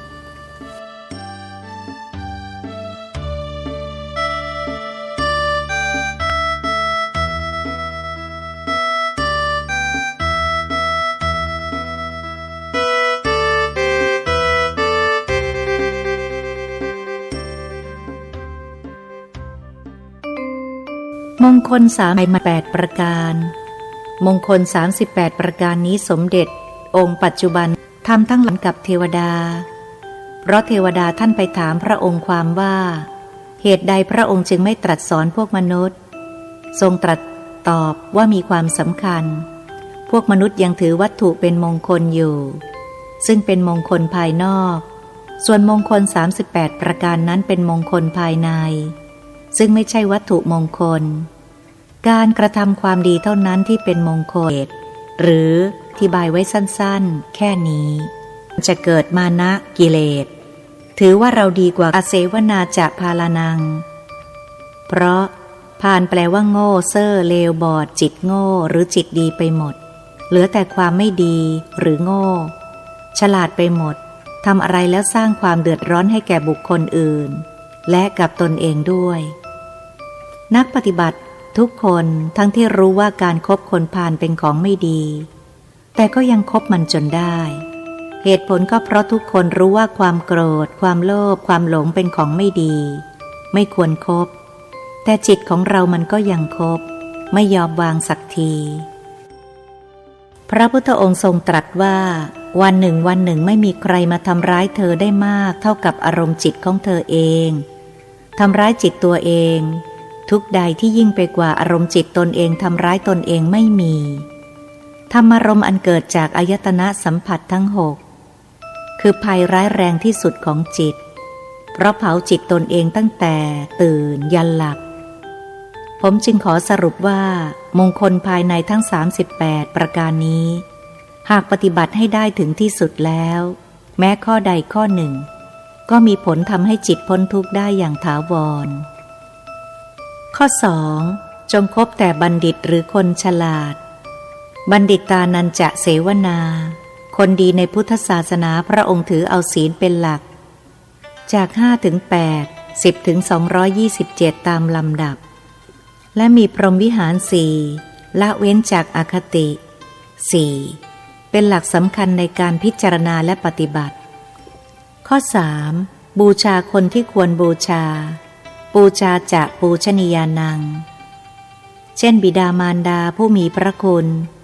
ครูอาจารย์และคนที่ดีมีศีลมีธรรมข้อ 4. การอยู่ในสถานที่ควรอยู่ปฏิรูปเทสวาโสจะคนดีไม่มีใครอยู่ตามซ่องตามสถานคาสิโนการพนันโรงเหล้าโรงเบียร์เป็นต้นข้อ 5. การทำบุญไว้ในการก่อนปุพเพจักกตปุญญาตาบุญแปลว่าเหตุของความสุขหรือปัจจัยของความสุขเช่นมีศีลสมาธิปัญญาหรือทานศีลภาวนาหรือการกระทำความดีทุกอย่างจัดว่าเป็นบุญข้อ 6. การตั้งตนไว้ชอบอัตตสัมมาปณิธิจะไม่ผิดศีลไม่ผิดธรรมไม่ผิดกฎหมายไม่ผิดข้อบังคับของหมู่คณะที่ตั้งไว้ไม่ฝืนระเบียบและวินัยและรู้จักประมาณกำลังใจของตนเองว่ามีแค่ไหนอยู่ระดับไหนข้อ 7. การเป็นพหูสูตรพาหุสัจจะคืออ่านฟังสนทนาธรรมแล้วจำได้มากเช่นพระอานนท์เป็นต้นข้อ 8. การเป็นผู้มีศิลปะสิปปัญจะรู้รักษาจิตรอดเป็นยอดดีเพราะรู้แล้วว่ากายไม่มีทางรอดแต่ทางโลกรู้จักเกณฑ์มีความฉลาดพอที่จะเอาตัวรอดได้เช่นพวกช่างศิลปะต่างๆเป็นต้นทางธรรมต้องประกอบกรรมดีการงานดีประพฤติดีคิดดีมีผลงานดีมีคนชมหรือชอบใจข้อ 9. การเป็นผู้มีระเบียบวินัยวินโยจะสุขสิกขิโตรู้กฎหมายรู้กฎข้อบังคับรู้ขอบเขตของประชาธิปไตยบทรวมก็คือต้องมีศีล 5เป็นหลักสำคัญข้อ 10. การพูดจาเป็นสุภาษิตสุภาษิตาจะยาวาจาคือพูดความจริงไม่โกหกและเป็นประโยชน์เป็นสาระ 11. การบำรุงบิดามารดาให้เป็นสุขมาตาปิตุอุปทานังเป็นการตอบแทนพระคุณของท่าน 12. การสงเคราะห์บุตรธิดาให้เป็นสุขปุตตะสังฆโหเป็นหน้าที่ของพ่อแม่ที่ดี 13. การสงเคราะห์ภรรยาให้เป็นสุขทารัสสะสังฆโหเป็นหน้าที่ของสามีที่ดีข้อ 14. การมีการงานไม่ข้างค้างอนากุลาจะกัมมันตาจิตเป็นสุขเพราะไม่กังวลกับงาน 15. การให้ทานทานันจะทานเป็นตัวตัดความโลภ แต่ให้ทำเป็นทานชนะทานทั้งปวงเพราะตัดได้ทั้งโลภโกรธหลงข้อ16การประพฤติธรรมธรรมจริยาจะเน้นธรรมที่เป็นกุศลและอัพยากฤตธรรมธรรมที่เป็นอกุศลไม่เอา17การสงเคราะห์ญาติให้เป็นสุขญาตากานัญจะสังคโหพระองค์ตรัสว่าการคุ้นเคยอย่างสนิทสนมชื่อว่าเป็นญาติอย่างยิ่งมิได้ถือเอาการเกิดร่วมบิดามารดาเป็นหลักสำคัญข้อ18การมีงานทำไม่มีโทษอนวัชชานิกัมมานิซึ่งชัดเจนอยู่แล้ว19การงดเว้นจากการทำบาปอารตีวิรตีปาปาถือเอาศีลห้าเป็นหลัก20การงดเว้นไม่ดื่มของมึนเมามัชฌะปาปาจะสัญญะโมทั้งสุราและเมรัยซึ่งเป็นตัวทำให้ขาดสติ21ความไม่ประมาทในธรรมอัปปมาโทจะธรรมเมสุก็ชัดเจนอยู่แล้วเป็นการสรุปคำสั่งสอนของพระพุทธองค์22เคารพคนที่ควรเคารพคารโวจะก็ชัดเจนอยู่แล้วไม่ควรเคารพสัตว์เดรัจฉานเช่นพวกเทพต่างๆในศาสนาพราหมณ์ข้อที่23การไม่เย่อหยิ่งทะนงตนรู้จักเคารพเจ้าถิ่นนิวาโตจะคือผู้ใหญ่คนดีประมุขของบ้านเมืองและเทวดาเจ้าของที่ที่เราอาศัยอยู่ส่วนใหญ่มักอวดเบ่งกับเทวดาเจ้าที่เพราะความโง่24ความสันโดษสันตุถิจะยินดีแต่เฉพาะสมบัติที่หามาได้โดยชอบหรือยินดีเฉพาะทรัพย์ที่เรามีอยู่หรือมีอยู่แค่ไหนพอใจแค่นั้นแม้ในการปฏิบัติธรรมก็เช่นกันเราปฏิบัติได้แค่ไหนก็พอใจแค่นั้นอย่าให้ขาดทุนเพราะเกิดอารมณ์ไม่พอใจจุดไฟเผาจิตตนเองแปลเอาความหมายได้หลายอย่างจะทำการงานใดก็ตามจะมีอารมณ์พอดีของใจไม่มากไม่น้อยไม่เศร้าหมองไม่เบียดเบียนตนเองและผู้อื่นพรหมวิหารสี่จึงถือเป็นหลักเดินสายกลางด้วยเหตุผลไม่ประมาทในธรรมในกรรมเพราะรู้อยู่ว่ากายตายแล้วไม่สามารถเอาสมบัติของโลกไปได้เป็นต้นข้อ25การรู้คุณคนคือกตัญญูจะรู้คุณคนแล้วก็ตอบแทนคุณด้วยสนองคุณด้วยเช่นบิดามารดาครูอาจารย์ทั้งทางโลกและทางธรรมพระอริยเจ้าเบื้องสูงเวลาจะฉันอาหารท่านก็ไม่ลืมอุทิศส่วนกุศลให้กับอธิสมานกายของสัตว์ที่เขามาทำเป็นอาหารถวายให้ท่านใส่บาตรให้ท่านฉันแสดงว่าจิตของท่านมีเมตตาสูงมากเป็นต้น26การฟังธรรมตามการตามสมัยกาเลนะธรรมสวนังเรื่องนี้เป็นเรื่องกรรมใครกรรมมันเพราะพระธรรมแบ่งเป็น3หมวดใหญ่ๆคือหมวดธรรมที่เป็นกุศลความดีหรือบุญธรรมที่เป็นอกุศลความไม่ดีหรือบาปธรรมที่เป็นกลางๆอัพยากฤตธรรมไม่มีอารมณ์ปรุงแต่งคนฉลาดก็เลือกเก็บเอาแต่ของดีมีประโยชน์ของไม่ดีไม่เอามาเป็นต้น27ความอดทนขันติจักเรื่องนี้ก็เช่นกันทรงตรัสว่าขันติอดทนไม่ใช่ฝืนทนเพราะฝืนทนเป็นกิเลสมีอารมณ์ไม่พอใจรวมอยู่ด้วยทรงให้ใช้บารมี10เป็นหลัก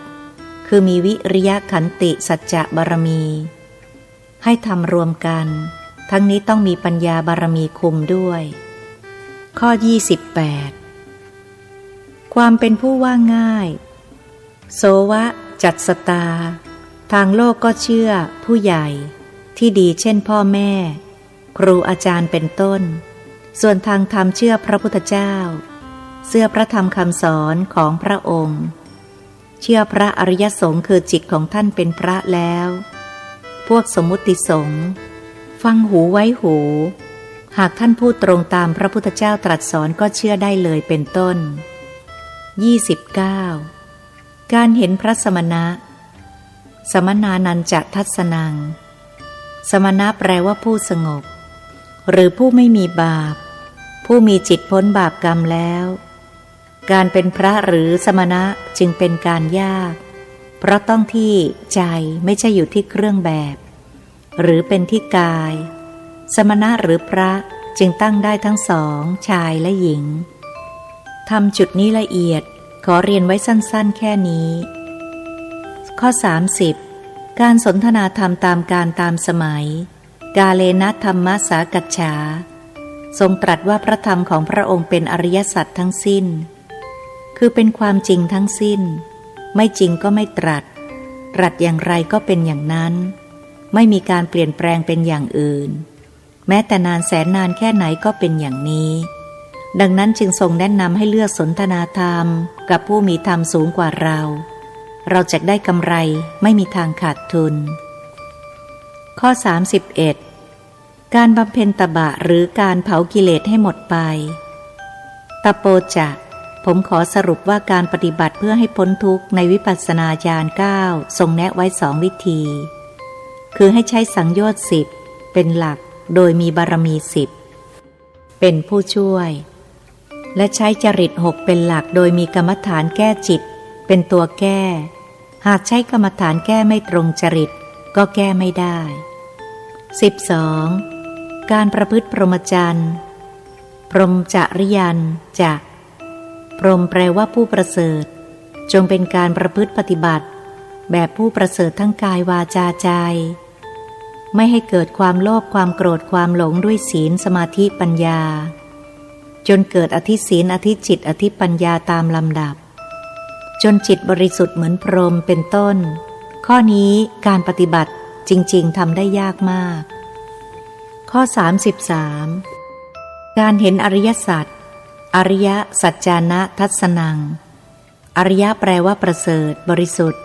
ผ่องใสไม่สกปรกทรงตรัสว่าพระพุทธเจ้าทุกๆพระองค์ต่างก็บรรลุเป็นพระพุทธเจ้าได้ด้วยอริยสัจสี่คือทุกข์สมุทัยนิโรธมรรคด้วยกันทั้งสิ้นและเป็นสาวกทุกองค์ที่บรรลุเป็นพระอรหันต์ด้วยอริยสัจเช่นกันมีทางนี้ทางเดียวทางอื่นไม่มีดังนั้นพวกเราจึงปรารถนาจะเป็นพระสาวกของพระองค์ก็ต้องใช้อริยสัจเป็นหลักสำคัญในการปฏิบัติเพื่อตัดกิเลสให้หมดไปเป็นสมุจเฉทปหานะข้อ34การทำพระนิพพานให้แจ้งนิพพานะสัจฉิกิริยาจะทรงใช้หลักว่าตัวยึดเป็นทุกข์กิเลสตัวละเป็นสุขเป็นพระธรรมคนฉลาดพระองค์ทรงให้ละอุปทานขันธ์ห้าหรือกายหรือสักยทิฏฐิข้อเดียวก็จบได้ในพระพุทธศาสนาหลวงพ่อฤาษีท่านสอนว่าให้ตัดอยากตัวเดียวคือตัณหาทั้ง3กามตัณหาภวตัณหาและวิภวตัณหาทำใจให้วางเฉยในเมื่อกฎธรรมดาของมันเกิดขึ้นเพราะตัววางเฉยเป็นตัวลำดับอารมณ์ความจุนจ้านความสงัดดับความกังวลดับตัวเกาะเป็นต้นข้อ35จิตที่ถูกโลภะกระทบแล้วไม่หวั่นไหวพุทธัสสะโลธัมเมหิจิตตังยัสสนะกัมปติหากจิตหมดความหวั่นไหวเมื่อถูกโลกธรรม8กระทบแล้วก็จบกิจในพุทธศาสนามีรายละเอียดอยู่มากขอเขียนไว้สั้นๆแค่นี้ข้อ36ไม่มีอารมณ์เศร้าโศกหรือหมดความเศร้าหมองของจิตอโศกังจิตอยู่ในอารมณ์ไม่ดีไม่ยินร้ายหรือช่างมันหรือสักแต่ว่าหรืออุเบกขารมณ์สังขารุปเปกขารมณ์นั่นเอง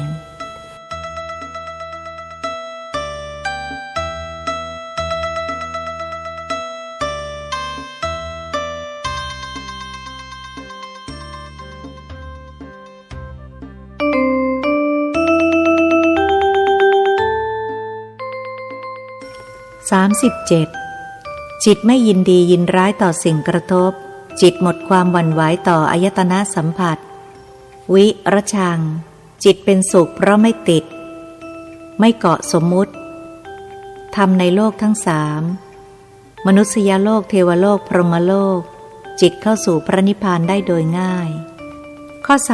38จิตมีความสุขเกษมอยู่ตลอดกาลหรือไม่มีความเศร้าหมองของจิตเขมังจิตที่พ้นดีพ้นชั่วและพ้นกรรมพ้นสมมุติจิตพ้นแต่กายยังไม่มีทางพ้นจิตพ้นสมมุติธรรมทั้งมวลในโลกทั้งสามผมพยายามเขียนให้เป็นภาษาไทยปัจจุบันอ่านแล้วเข้าใจในปัจจุบันนั้นๆไม่ต้องแปลเพราะภาษาโบราณที่ใช้กันมาในอดีตก็เหมาะสมกับอดีตแต่ไม่เหมาะสมกับปัจจุบันมงคลใดที่มีคำแปลจนชัดเจนดีอยู่แล้วก็ขอผ่านไปผมขอเน้นอีกครั้งว่าหากท่านผู้ใดเอามงคลภายในข้อใดข้อหนึ่งมาปฏิบัติให้เกิดผลจนถึงที่สุดแล้วก็จักสามารถพ้นทุกข์ได้ในชาติปัจจุบันนี้ทุกท่านทรงตรัสสอนไว้อย่างง่ายๆไปหายากการรู้จักประมาณกำลังใจของตนเองจึงเป็นสิ่งที่ประเสริฐหมายเหตุผมพิมพ์มงคล38ประการซึ่งล้วนเป็นมงคลภายในเป็นสคสภายในซึ่งพระองค์ทรงตรัสสอนเหล่าเทวดาทั้งหลายไว้มิได้สอนเหล่ามนุษย์ที่ยังถือวัตถุเป็นมงคลอยู่ซึ่งล้วนแต่เป็นมงคลภายนอกทั้งสิ้นเป็นสคสภายนอกเมื่อพระองค์เทศให้พระอานนท์ฟังอีกครั้งเพื่อเป็นหลักฐานไว้ในพระพุทธศาสนาในพระไตรปิฎกพระอานนท์ท่านเป็นพหูสูตรได้ฟังครั้งเดียวก็จำได้แล้วนำมาบันทึกไว้ในพระสูตรเพื่อให้พวกเราได้รู้ตามการพิมพ์มงคล38ประการซึ่งเป็นมงคลภายในทั้งสิ้นแจกแก่ผู้มีศรัทธาในพระพุทธศาสนาถึงเท่ากับแจกสคสภายในให้กับทุกๆคนที่รับแจกแล้วนำไปปฏิบัติให้เกิดผลกับจิตใจตนเองหากทำได้ก็จะอยู่กับใจตนเองตลอดเวลาตลอดชีวิตไม่จำเป็นที่จะต้องรับสคสภายนอกที่ผู้อื่นส่งมาให้สคสภายนอกนั้นเป็นของไม่จริงส่งมาให้มากเท่าไรยิ่งทุกข์ทั้งกายและใจมากเท่านั้นเพราะต้องการเก็บรักษาและต้องการส่งกลับไปหาผู้ส่งมาให้ตามมารยาทของชาวโลกอีกด้วยความเป็นทุกข์สคสแปลว่าส่งความสุขซึ่งจริงๆแล้วส่งให้กับกันไม่ได้ผู้ใดอ่านแล้วเห็นว่ามีประโยชน์จะนำไปแจกต่อผมก็อนุญาตเพราะพระธรรมเป็นของกลางโดยพิมพ์แจกเป็นเอกสารแจกต่อๆกันไปก็จัดว่าเป็นการแจกธรรมให้เป็นทานหรือให้ทำเป็นทานชนะทานทั้งปวงเพราะตัดได้ทั้งความโลภความโกรธความหลงได้ในที่สุดในที่สุดนี้ผมขออาราธนาบารมีคุณพระรัตนตรัยอันมีพุทโธธัมโมสังโฆอัปปมาโนอันหาประมาณมิได้สามารถตัดกรรมทั้งหลายที่เป็นอกุศลให้เบาบางลงได้ป้องกันนรกได้ทั้งนี้หากไม่เกินกฎของกรรมแล้วพระองค์ทรงเมตตาสงเคราะห์ให้ได้เสมอขอให้ทุกท่านที่อ่านมงคล38ประการแล้วใช้วิริยะขันติสัจจะโดยมีปัญญาบารมีคุมพยายามปฏิบัติให้เกิดผลเกิดเป็นสคสภายในซึ่งเมื่อเกิดแล้วจะอยู่กับใจผู้นั้นตลอดกาลจงโชคดีมีผลทำให้โง่ไปหมดอย่าให้มีผลฉลาดไปหมดทุกท่านเถิด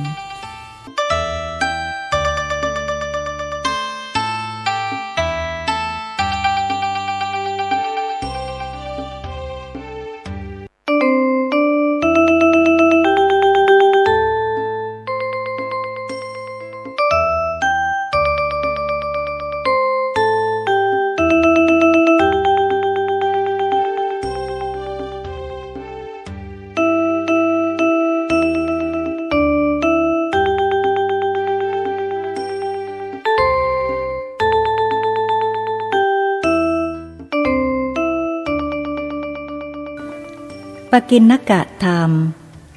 จะทำอะไรก็ให้เป็นกรรมฐานหมดถ้าไม่รู้ลมและภาวนาก็หมั่นใช้ปัญญาพิจารณาว่า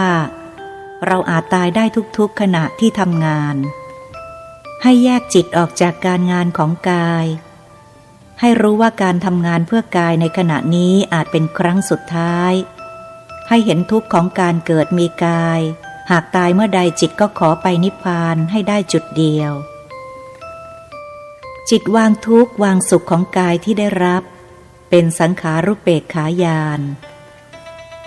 ประคองจิตให้อยู่ในอารมณ์พระกรรมฐานตลอดเพื่อให้จิตพ้นทุกข์พ้นสุขเพื่อมรรคผลนิพพานสำรวมกายวาจาใจให้มากๆสงบมากเท่าใดความดีก็มีมากเท่านั้นอย่าติดกรรมผู้ถวายอาหารเพราะเขาจะถวายตามอุปทานที่เขาคิดคือติดในกรรมคุณ5อยู่เกี่ยวกับอาหารเราติเขาได้บุญแต่เราได้บาปในวจีกรรมคนโกรธก็รู้ว่าโกรธไม่ดีแต่ก็ยังโกรธเพราะมีอุปทานคิดว่าโกรธเป็นของดี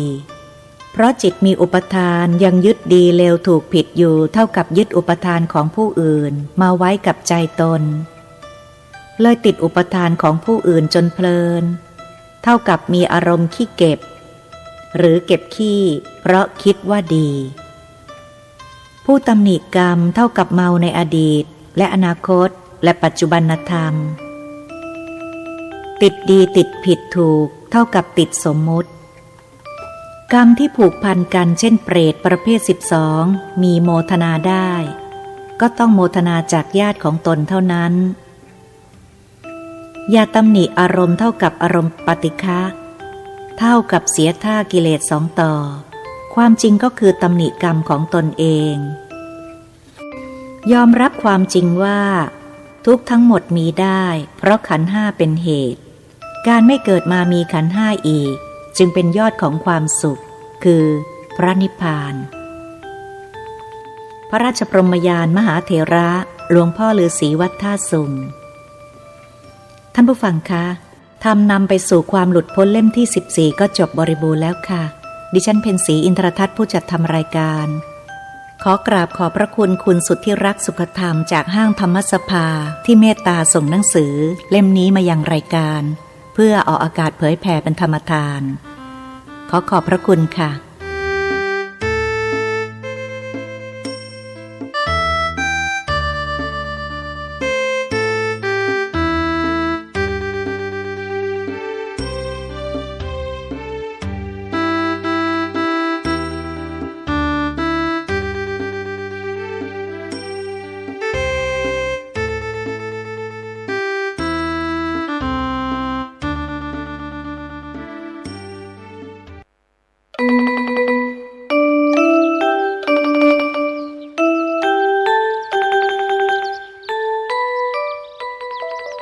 สวัสดีค่ะท่านผู้ฟังที่เคารพทุกท่าน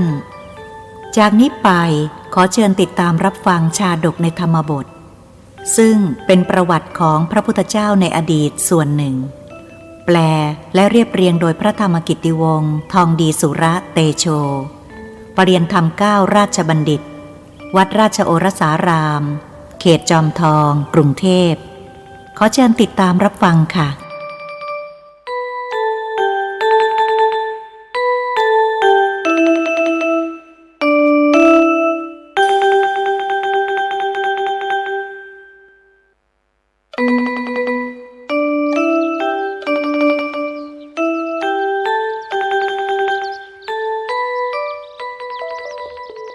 อนุโมทนากถา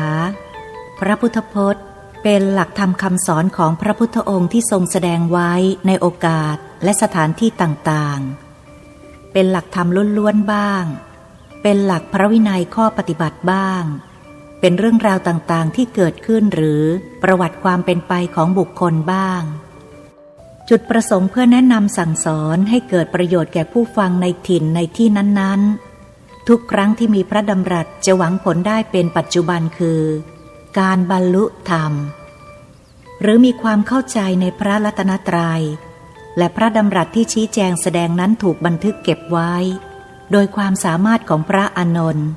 และพระมหาเถระการสังคายนาในแต่ละครั้งย่อมแสดงออกถึงภูมิปัญญาอันสูงส่งของพระมหาเถระที่ช่วยกันถ่ายทอดช่วยกันทรงจ จนกว่าจะมีการบันทึกด้วยตัวอักษรดังนั้นความพิเศษของพระองค์ที่ทรงบำเพ็ญบารมีมาด้วยระยะเวลาอันยาวนานจนบรรลุอนุตตรสัมมาสัมโพธิญาณแล้วนำมาชี้แจงแสดงแก่ประชาชนเพื่อการเข้าถึงธรรมก็ดีความสามารถของพระมหาเถระทั้งหลายที่ทรงจำไว้แล้วถ่ายทอดมาถึงยุคแห่งเราทั้งหลายก็ดีจึงถือเป็นความอัศจรรย์แห่งปัญญาญาณและความสามารถอันเปี่ยมล้นด้วยคุณค่าที่ยากที่จะมีคำกล่าวอื่นใดให้ถูกต้องและเหมาะสมได้คงกล่าวได้แต่เพียงว่านับเป็นพระมหากรุณาธิคุณอันยิ่งใหญ่ที่เราได้มีโอกาสมาเกิดและรับรู้ในหลักธรรมบ้างและนับเป็นความกรุณาอันสูงส่งที่พระมหาเถระได้นำพาและถ่ายทอดมาถึงยุคแห่งเราชาดกในธรรมบทเป็นอดีตนิทานที่ท่านผู้รจนาคือพระพุทธโฆษาจารย์ชาวอินเดียใต้ได้รวบรวมเรียบเรียงไว้ซึ่งเป็นเรื่องราวย้อนอดีตที่กล่าวถึงในเรื่องราวต่างๆที่เกี่ยวข้องเพื่อกล่าวถึงเหตุที่มาและความเชื่อมโยงของเหตุการณ์บางเรื่องอาจได้ใจความครบถ้วนกระบวนความบางเรื่องกล่าวไว้พอสังเขปบางเรื่องกล่าวเฉพาะหัวข้อเรื่องหรือใจความสำคัญของเรื่องผู้สนใจจะทราบโดยพิสดารจะต้องค้นคว้าหาจากอาคตสถานนั้นๆซึ่งไม่ง่ายนักเพราะขาดความเข้าใจในภาษาหรือหาแหล่งอ้างอิงไม่พบทำให้ขาดความสมบูรณ์ในเรื่องที่ควรจะรู้ในการศึกษาหนังสือธรรมปทัฏฐกถาซึ่งเป็นหลักสูตรที่ใช้เรียนวิชาแปลมคธเป็นไทยในชั้นประโยค 1-2 และปท3ชาดกในธรรมบทนี้ต้องเป็นหน้าที่ของครูผู้สอนที่จะต้องศึกษาค้นคว้ามาบอกนักเรียนถ้าครูเป็นนักการศึกษาเก็บรายละเอียดในเรื่องปลีกย่อยต่างๆบันทึกไว้แล้วนำมาชี้แจงแสดงแก่นักเรียนก็จะเป็นประโยชน์เกื้อกูลอย่างสำคัญในการศึกษาแต่ถ้าเป็นไปตรงกันข้ามนักเรียนก็จะขาดเรื่องที่ควรจะรู้ไปดังนั้นหนังสือชาดกในธรรมบทจึงเป็นอุปการะต่อผู้ศึกษาในชั้นประโยค 1-2 และประโยคปท3เป็นอย่างดีแม้ผู้สนใจใคร่รู้อื่นๆเมื่อนำไปศึกษาย่อมจะเป็นแสงสว่างแห่งปัญญาสำหรับตนแน่นอนท่านเจ้าคุณพระธรรมกิตติวงศ์ทองดีสุรเตโชปริญธรรม9วัดราชโอรสารามกรุงเทพมหานครเป็นพระเถระผู้ทรงภูมิปัญญามีความรู้แตกฉานในภาษาบาลีเป็นอาจารย์สอนปริญธรรม9ประโยคเป็นราชบัณฑิตมีขุมพลังแห่งความรู้ในทางพระพุทธศาสนาเป็นอย่างดีมีผลงานทางวิชาการพระพุทธศาสนาเป็นที่ปรากฏทุกเรื่องราวที่ชี้แจงไม่ว่าจะเป็นหนังสือหรือการบรรยายมีความชัดเจนแม่นยำถูกต้องตามเนื้อหามีที่มาและขั้นตอนของการนำไปใช้ครบถ้วนได้แปลและเรียบเรียงหนังสือชาดกในธรรมบทนี้ด้วยภาษาที่พยายามจะให้เป็นประโยชน์แก่ผู้ศึกษาในชั้นเรียนและประชาชนทั่วไปซึ่งจะต้องใช้ความรู้ความสามารถและความวิริยะอุตสาหะมากในการแปลในการเรียบเรียงโดยหวังประโยชน์คือเพื่อเป็นอุปการะต่อการศึกษาของคณะสงฆ์และเป็นหนังสืออ่านสำหรับประชาชนโดยทั่วไปขออนุโมทนาขอบคุณท่านเจ้าคุณพระธรรมกิตติวงศ์ทองดีสุรเตโชปริญธรรม9ราชบัณฑิตวัดราชโอรสารามกรุงเทพมหานครที่ได้ถวายความอนุเคราะห์ต่อการศึกษาพระปริยัติธรรมของคณะสงฆ์ด้วยการแปลและเรียบเรียงหนังสือชาดกในธรรมบทนี้และอนุญาตให้สนามหลวงแผนกบาลีจัดพิมพ์เพื่อเป็นอุปการะต่อผู้ศึกษาในระบบชั้นเรียนต่อไปสมเด็จพระมหารัชมังคลาจารย์แม่กองบาลีสนามหลวง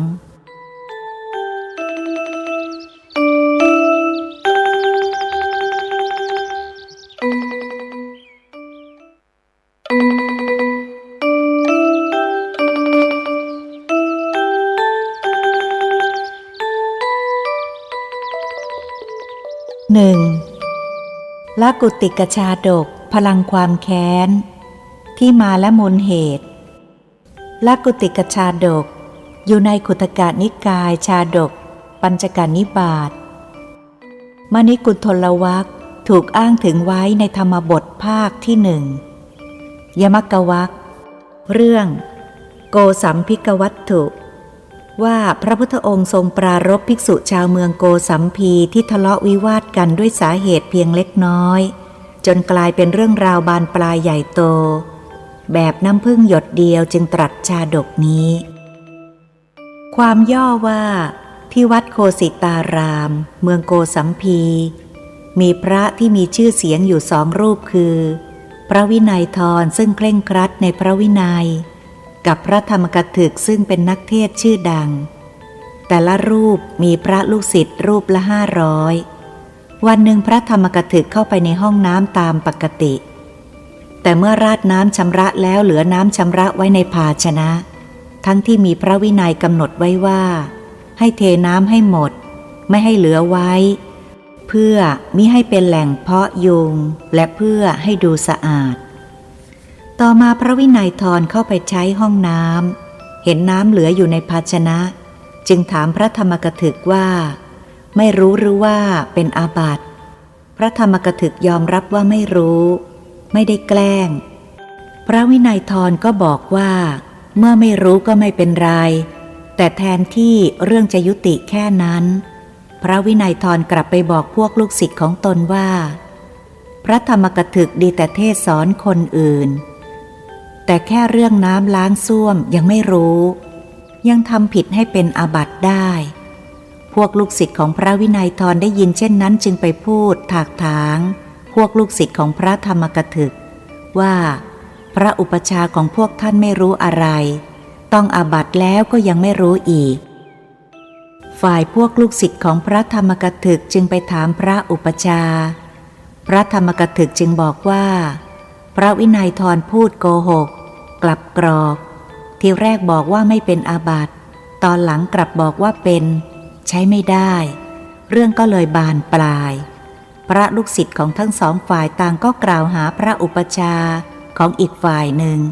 ตามคำพระอุปชฌาย์ของตนเพราะการทะเลาะวิวาทถกเถียงลุกลามใหญ่โตทั้งที่พักในโรงฉันและทุกที่ที่เผชิญหน้ากันเท่านั้นยังไม่พอเรื่องลามไปถึงชาวบ้านญาติโยมของทั้งสองฝ่ายชาวบ้านที่เคารพนับถือฝ่ายไหนก็เข้าข้างฝ่ายนั้นแตกกันเป็นสองก๊กสองพวกบ้านใกล้กันก็ทะเลาะกันตามพระไปด้วยใช่แต่เท่านั้นแม้พวกภิกษุณีพวกเทวดาจนกระทั่งถึงอกนิทพรหมก็แตกกันเป็นสองฝ่ายไปเรียบร้อยในตอนแรกพระพุทธองค์ทรงทราบเรื่องก็ส่งพระไปห้ามทัพถึง2 ครั้ง 2 คราว่าให้พระภิกษุทั้งปวงสามัคคีปรองดองกันแต่ไม่มีผู้ใดเชื่อฟังไม่ต้องการจะสามัคคีกันในครั้งที่3ทรงสดับว่าพระภิกษุสงฆ์แตกกันแล้วจึงได้เสด็จไปที่เมืองโกสัมพีทรงแสดงโทษการไม่เห็นอาบัติโทษของการทะเลาะวิวาทกันโดยตรัสว่าดูก่อนภิกษุทั้งหลายการทะเลาะวิวาทกันนั้นเป็นบ่อเกิดแห่งความวิบัติเสียหายก็เพราะอาศัยการทะเลาะกันแม้นางนกมูลไถก็สามารถทำให้ช้างสารสิ้นชีวิตได้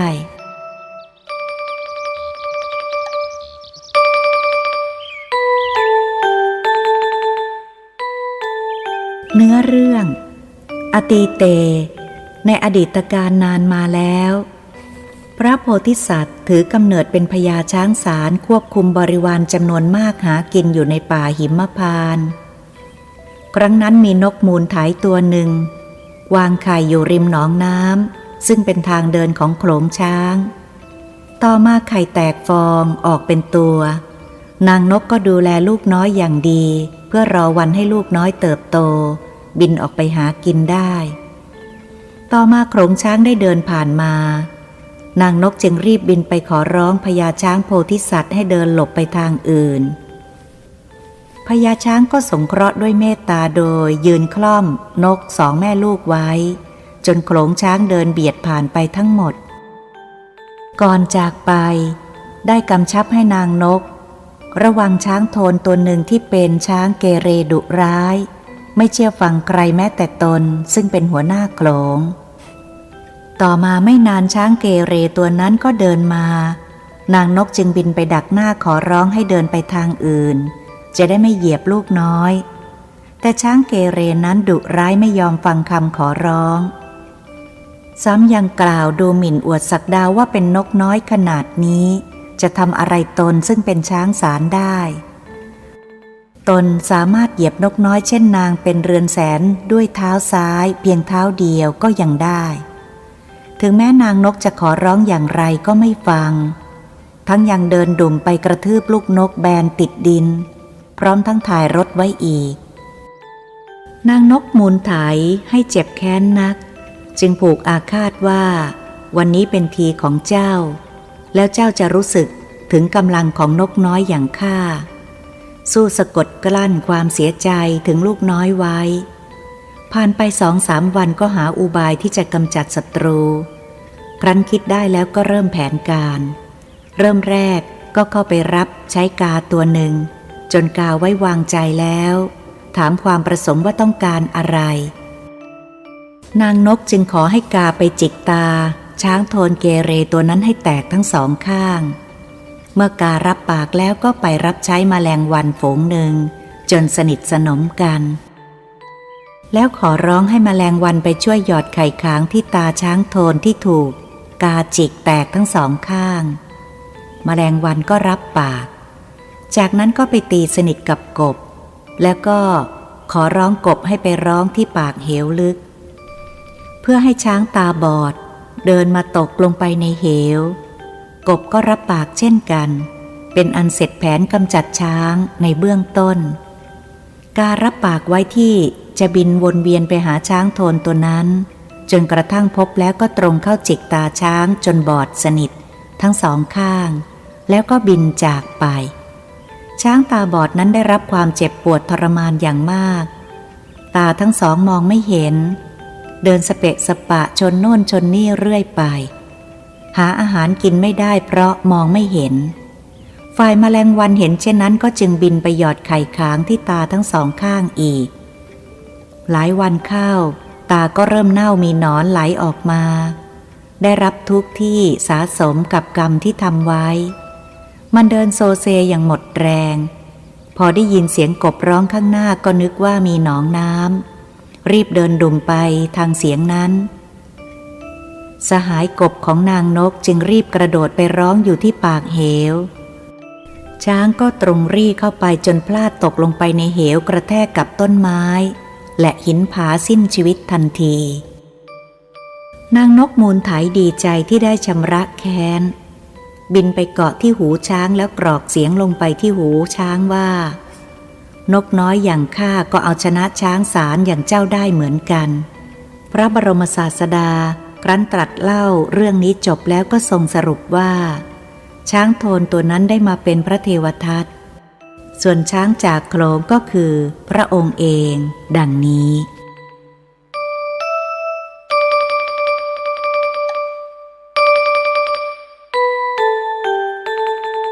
สาระจากชาดกคนที่เป็นใหญ่และมีอำนาจแต่มัวเมาในอำนาจคิดว่าจะทำอะไรใครก็ได้เพราะมีอำนาจอยู่ในมือจึงใช้อำนาจไปในทางที่ผิดกระทำย่ำยีข่มเหงรังแกผู้ที่ด้อยกว่าย่อมมีสักวันที่ถูกคนล้มอำนาจนั้น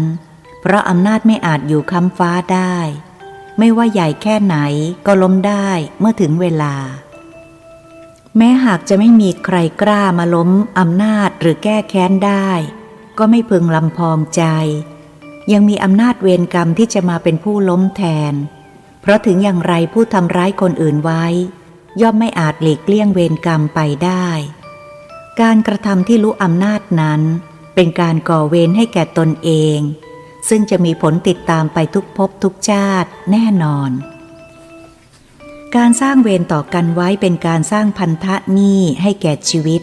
ทั้งปัจจุบันและอนาคตซึ่งจะต้องชดใช้กันไปทุกภพทุกชาติ จนกว่าจะสิ้นเวรหรือให้อภัยกัน เหมือนเวรของกากับนกเขาเวรของหมีกับไม้สักเคราะห์หรือเวรของหมากับแมวซึ่งเมื่อเผชิญหน้ากันเมื่อไรก็ตรงเข้าห้ำหั่นกันเมื่อนั้นพระท่านว่าเวรย่อมระงับได้ด้วยการไม่จองเวรเพราะฉะนั้นจึงไม่ควรสร้างเวรไว้กับใครๆสัตว์เล็กๆทั้งสี่ก็ยังรวมตัวกันเล่นงานช้างซึ่งมีพละกำลังมากให้ถึงความตายได้ตัวอย่างมีให้รู้ให้เห็นกันอยู่อย่างนี้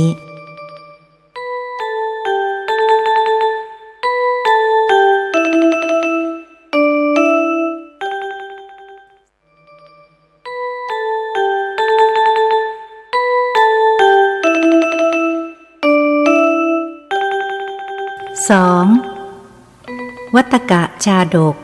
ตายเพราะแตกกันที่มาและมูลเหตุวัตกะชาดกผู้อ้างถึงไว้ในธรรมบทภาคที่หนึ่งยมกวรรคเรื่องโกสัมภิกวัตถุเช่นเดียวกับลัตตุกิกะชาดกข้างต้นว่าพระพุทธองค์ทรงปรารภการที่ภิกษุชาวเมืองโกสัมพีซึ่งทะเลาะวิวาทกันด้วยเรื่องเล็กน้อยจนบานปลายใหญ่โตดังมีรายละเอียดตามที่กล่าวแล้วในลัตตุกิกะชาดกนั้นแล้วคือเมื่อพระพุทธองค์ตรัสลัตตุกิกะชาดกแล้วได้ตรัสต่อไปว่าดูก่อนภิกษุทั้งหลาย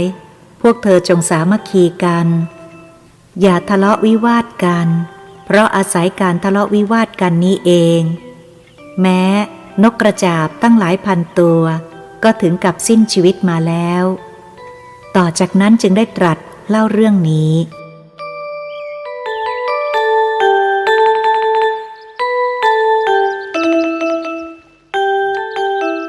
เนื้อเรื่องอตีเตครั้งอดีตการนานมาแล้วเมื่อพระเจ้าพรหมทัตเสวยราชสมบัติณเมืองพาราณสีพระโพธิสัตว์ได้ถือกำเนิดเป็นนกกระจาบมีนกกระจาบหลายพันเป็นบริวารอยู่ในป่าพรานนกคนหนึ่งในเมืองนั้นมีอาชีพจับนกขายโดยเฉพาะนกกระจาบเขาจับนกโดยวิธีหว่านข้าวเปลือกล่อให้นกลงมากินและซ่อนตัวอยู่พอนกลงมากินก็เหวี่ยงแหตาข่ายคลุมไว้ทำให้ได้นกจำนวนมากไปกินและขายเลี้ยงชีพตลอดมานกกระจาบโพธิสัตว์ผู้เป็นจ่าฝูงกำหนดรู้วิธีนี้จึงได้สั่งฝูงนกว่าเมื่อในพรานเหวี่ยงแหคลุมก็ให้ช่วยกันออกกำลังบินพร้อมๆกันจะสามารถพาแหลอยขึ้นไปวางบนยอดไม้แล้วบินลอดแหด้านล่างเอาตัวรอดได้นกบริวารทั้งหมดต่างก็เห็นดีด้วยจึงเมื่อถูกแหคลุมก็พากันออกแรงบินพร้อมกันพาแหลอยไปค้างไว้บนกอไผ่แล้วก็บินลอดลงข้างล่างแหเอาชีวิตรอดได้ทั้งหมดเป็นอยู่อย่างนี้บ่อยครั้งนายพรานกว่าจะนำแหลงมาได้ก็ถึงเย็นและกลับบ้านด้วยมือเปล่าทุกครั้งจึงถูกภรรยาด่าว่าและไม่มีนกไปขายเลี้ยงชีพเขาจึงปลอบใจภรรยาว่านกกระจาบฝูงนี้ฉลาดมากมันพร้อมใจกันยกแหไปไว้บนยอดไม้อย่างรวดเร็วได้ทุกครั้งแต่อย่ากังวลไปเลยเมื่อใดพวกมันทะเลาะวิวาทแตกคอกันต่างตัวต่างถือดีแก่งแย่งไม่ลงรอยกันเมื่อนั้นก็จะจับมันได้ทั้งหมดเขาบอกภรรยาอย่างนี้และรอวันเวลาอยู่ 2-3 วันต่อมานกกระจาบตัวหนึ่งโผบินลงมาที่พื้นอย่างรวดเร็วโดยไม่ทันสังเกตจึงเหยียบหัวนกกระจาบตัวหนึ่งเข้าเต็มแรงนกกระจาบตัวที่ถูกเหยียบจึงร้องว่าใครกันมาเหยียบหัวข้าตัวที่เหยียบหัวเพื่อนจึงกล่าวขอโทษว่าไม่ทันเห็นแต่ตัวที่ถูกเหยียบกับโกรธไม่ยอมให้อภัยแม้นกที่ทำผิดก็อ้อนวอนขอโทษอย่างไรก็ไม่ยอมจึงเกิดทะเลาะถกเถียงกันขึ้นจนถึงขั้นอวดเก่งแดกดันใส่กันว่าที่รอดตายกันมาได้นี้เพราะอาศัยกำลังตนบินพาแหขึ้นไป จนขนหัวหลุดอีกฝ่ายก็ไม่ยอมแพ้อวดว่าตัวเองก็บินจนปีกร่วงเหมือนกันเมื่อทะเลาะกันอย่างนี้การถกเถียงกันเลยบานปลายไปมากเพราะต่างก็มีพวกคอยถือหางทั้งคู่จึงยอมกันไม่ได้พระโพธิสัตว์หัวหน้าฝูงเห็นเข้าก็เกิดความวิตกว่าบัดนี้ฝูงนกทะเลาะวิวาทกันไม่สามัคคีกันเสียแล้วต่อไปก็จะเกิดความวิบัติวินาศแน่นอนเพราะไม่มีใครออกแรงยกแหจะพากันตายหมดดำริดังนี้แล้วก็พานกกระจาบที่ไม่ได้เข้าพวกกับฝ่ายไหนบินไปหากินที่อื่นต่อมาอีก 3-4 วันนายพรานออกจากบ้านมาโดยโปรยเหยื่อและแอบซ่อนอยู่เหมือนเคยฝูงนกกระจาบต่างก็บินลงมากินอาหารนายพรานจึงเหวี่ยงแหคลุมไว้ฝูงนกทั้งหมดติดอยู่ในแหแต่ต่างก็นิ่งเฉยไม่ยอมบินตัวหนึ่งตะโกนขึ้นว่าใครที่เคยบอกว่ามีกำลังมากบินพาแหขึ้นไปจนหัวไม่มีขนแล้วก็ลองบินดูจะได้สมจริงอีกตัวก็บอกว่าไหนเคยอวดว่าบินพาแหขึ้นไปจนขนปีกร่วงลองบินให้ดูหน่อยเถอะเมื่อต่างก็มัวเถียงกันให้ตัวโน้นตัวนี้ลองกำลังดูนายพรานก็ถลันเข้าไปรวบแหจับนกได้ทั้งฝูงนำไปให้ภรรยาทอดกรอบที่เหลือก็นำไปขายต่อไปพระบรมศาสดาตรัสสอนเรื่องนี้จบแล้วสรุปว่านกกระจาบผู้โง่เขลาในครั้งนั้นได้มาเป็นพระเทวทัตส่วนนกกระจาบผู้เป็นจ่าฝูงคือพระองค์เองดังนี้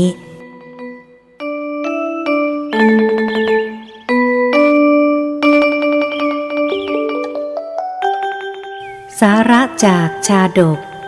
ความสามัคคีสร้างยากแต่แตกง่ายความสามัคคีสร้างได้ด้วยน้ำใจน้ำใจเป็นเครื่องประสานสามัคคีได้เป็นอย่างดีขาดน้ำใจก็เอื้อเฟื้อกันไม่ได้พูดกันด้วยดีไม่ได้ช่วยเหลือกันไม่ได้และเป็นกันเองกันไม่ได้และที่สำคัญคือจะให้อภัยกันไม่ได้มีแต่จะทิฏฐิมานะไม่มองหน้ากันพูดกันไม่รู้เรื่องเหตุให้แตกสามัคคีที่สำคัญคือคำพูดที่ล่วงล้ำก้ำเกินกันดูถูกเหยียดหยามกันและการให้อภัยกันไม่ได้การทะเลาะวิวาทบาดหมางกันก็เกิดจากคำพูดทั้งสิ้นถ้าหากต่างฝ่ายต่างนิ่งไม่พูดให้อีกฝ่ายสะเทือนใจ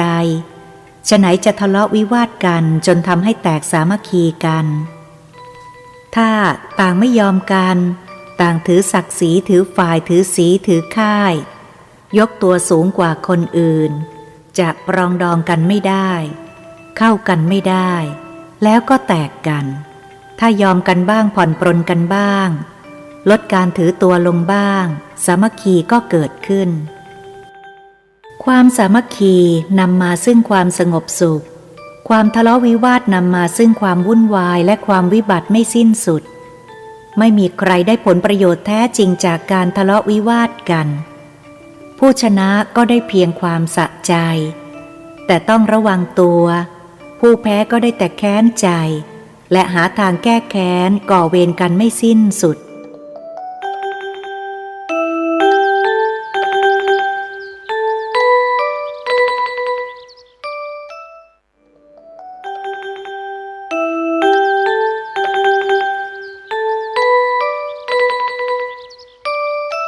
3. ฉัตรทันตชาดกรอดเพราะผ้าเหลืองที่มาและมูลเหตุฉัตรทันตชาดกอยู่ในขุทกนิกายชาดกติงสตินิบาตถูกอ้างถึงว่าในธรรมบทภาคที่1ยมกวรรคเรื่องเทวทัตตวัตถุว่าพระพุทธองค์ทรงปรารภการที่พระเทวทัตได้รับจีวรเนื้อดีราคาแพงและนุ่งห่มกรีดกรายไปมาว่านุ่งห่มผ้าที่ไม่เหมาะสมแก่ตนจึงตรัสเล่าชาดกนี้ความย่อว่าสมัยหนึ่งพระสารีบุตรกับพระโมคคัลลานะ2 อัครสาวกพาภิกษุบริวารเดินทางจากวัดเชตวันเมืองสาวัตถีไปยังเมืองราชคฤห์ชาวเมืองราชคฤห์ได้รวมตัวกัน2 คนบ้าง3 คนบ้าง และถวายอคันตุกภัตกัน หลังจากฉันแล้วพระสารีบุตรได้อนุโมทนาทานของชาวเมืองโดยกล่าวธรรมกถาสรุปได้ว่า อุบาสกอุบาสิกาทั้งหลายคนบางคนทำบุญให้ทานเฉพาะตัวเองแต่ไม่ได้ชักชวนคนอื่นให้ร่วมทำด้วยเขาย่อมได้เฉพาะโภคสมบัติคือมีทรัพย์สินเงินทองในทุกภพทุกชาติแต่ไม่ได้บริวารสมบัติคือไม่มีพวกพ้องบริวารบางคนได้แต่ชักชวนให้คนอื่นทำแต่ตัวเองไม่ทำเขาย่อมได้เฉพาะบริวารสมบัติแต่ไม่ได้โภคสมบัติบางคนตัวเองก็ไม่ทำและไม่ชักชวนให้คนอื่นทำเขาย่อมไม่ได้แม้อาหารที่พออิ่มท้องเป็นคนอนาถาไร้ที่พึ่งพิงในทุกภพทุกชาติส่วนบางคนตัวเองก็ทำทั้งชักชวนคนอื่นให้ทำด้วยเขาย่อมได้สมบัติทั้งสองในทุกภพทุกชาติบุรุษผู้ฉลาดคนหนึ่งได้ฟังแล้วเกิดศรัทธาปรารถนาจะได้สมบัติทั้งสองประการจึงนิมนต์พระสงฆ์ทั้งหมดทั้งพระที่มาใหม่และพระที่อยู่ประจำเมืองราชคฤห์ให้มารับภัตตาหารของตนแล้วเที่ยวเป่าร้องบอกบุญไปทั่วเมืองราชคฤห์ว่าใครมีศรัทธาจะถวายพระจำนวนเท่าใดให้ลงบัญชีไว้แล้วให้นำของไปรวมกันในที่แห่งหนึ่งเพื่อจะได้จัดถวายพระพร้อมกันปรากฏว่ามีคนศรัทธาจัดสิ่งของมาทำบุญมากมายไม่ขาดเหลือมีขหบดีคนหนึ่งนำผ้ากาสาวพัสเนื้อดีจากแคว้นคันธาระราคาถึง100,000 กหาปณะมามอบให้เพื่อให้นำเข้าไปขายแล้วนำเงินมาจัดซื้อของถวายพระแต่เมื่อจัดหาอาหารกันแล้วไม่ปรากฏว่าขาดเหลืออะไรผู้นำบุญคนนั้นจึงเก็บผ้านั้นไว้หลังจากทำบุญกันเสร็จแล้วจึงประกาศให้ทุกคนทราบแล้วขอความเห็นว่าผ้าผืนนี้ควรจะขายหรือถวายพระไปเสียงส่วนใหญ่ให้ถวายพระเขาจึงถามต่อไปว่าควรจะถวายพระรูปไหนตอนนี้แหละที่เสียงชาวบ้านแตกกันบางคนก็ว่าควรถวายพระสารีบุตรเพราะเป็นพระผู้ใหญ่เป็นถึงพระอัครสาวกเบื้องขวาบางคนก็ว่าพระสารีบุตรนานๆจะมาสักครั้งมาแล้วก็ไปส่วนพระเทวทัตอยู่กับพวกเรามาตลอดเหมือนหม้อน้ำเป็นสหายของเราทั้งในงานมงคลงานอวมงคลท่านไม่ทอดทิ้งเราควรถวายพระเทวทัตดีกว่าแต่ท้ายที่สุดปรากฏว่าพระเทวทัตได้รับเสียงสนับสนุนจากชาวบ้านที่มาทำบุญวันนั้นมากกว่าจึงได้รับถวายผ้าราคาแพงผืนนั้นไปหลังจากได้ผ้าไปแล้วพระเทวทัตก็ตัดเย็บย้อมทำเป็นจีวรแล้วนุ่งห่มเดินอวดผู้คนเรื่อยไปชาวบ้านทั่วไปเห็นเข้าก็พูดกันว่าผ้าผืนนี้ไม่เหมาะแก่พระเทวทัตเลยเหมาะแก่พระสารีบุตรมากกว่าพระเทวทัตนุ่งห่มผ้าที่ไม่เหมาะสมแก่ตนเที่ยวไปแต่ก็ไม่มีผู้ใดเข้าไปทักท้วงห้ามปรามท่านเพราะเป็นสิทธิ์ของท่านพระรูปหนึ่งเดินทางจากเมืองราชคฤห์ไปถึงเมืองสาวัตถีเมื่อมีโอกาสได้เข้าเฝ้าพระพุทธองค์จึงได้กราบทูลเรื่องนี้ให้ทรงทราบพระองค์จึงตรัสว่ามิใช่เฉพาะในชาตินี้เท่านั้นที่พระเทวทัตนุ่งห่มผ้าไม่สมควรแก่ตนแม้ในอดีตชาติก็เคยทำเช่นนี้มาแล้วเหมือนกันแล้วได้ตรัสเล่าเรื่องนี้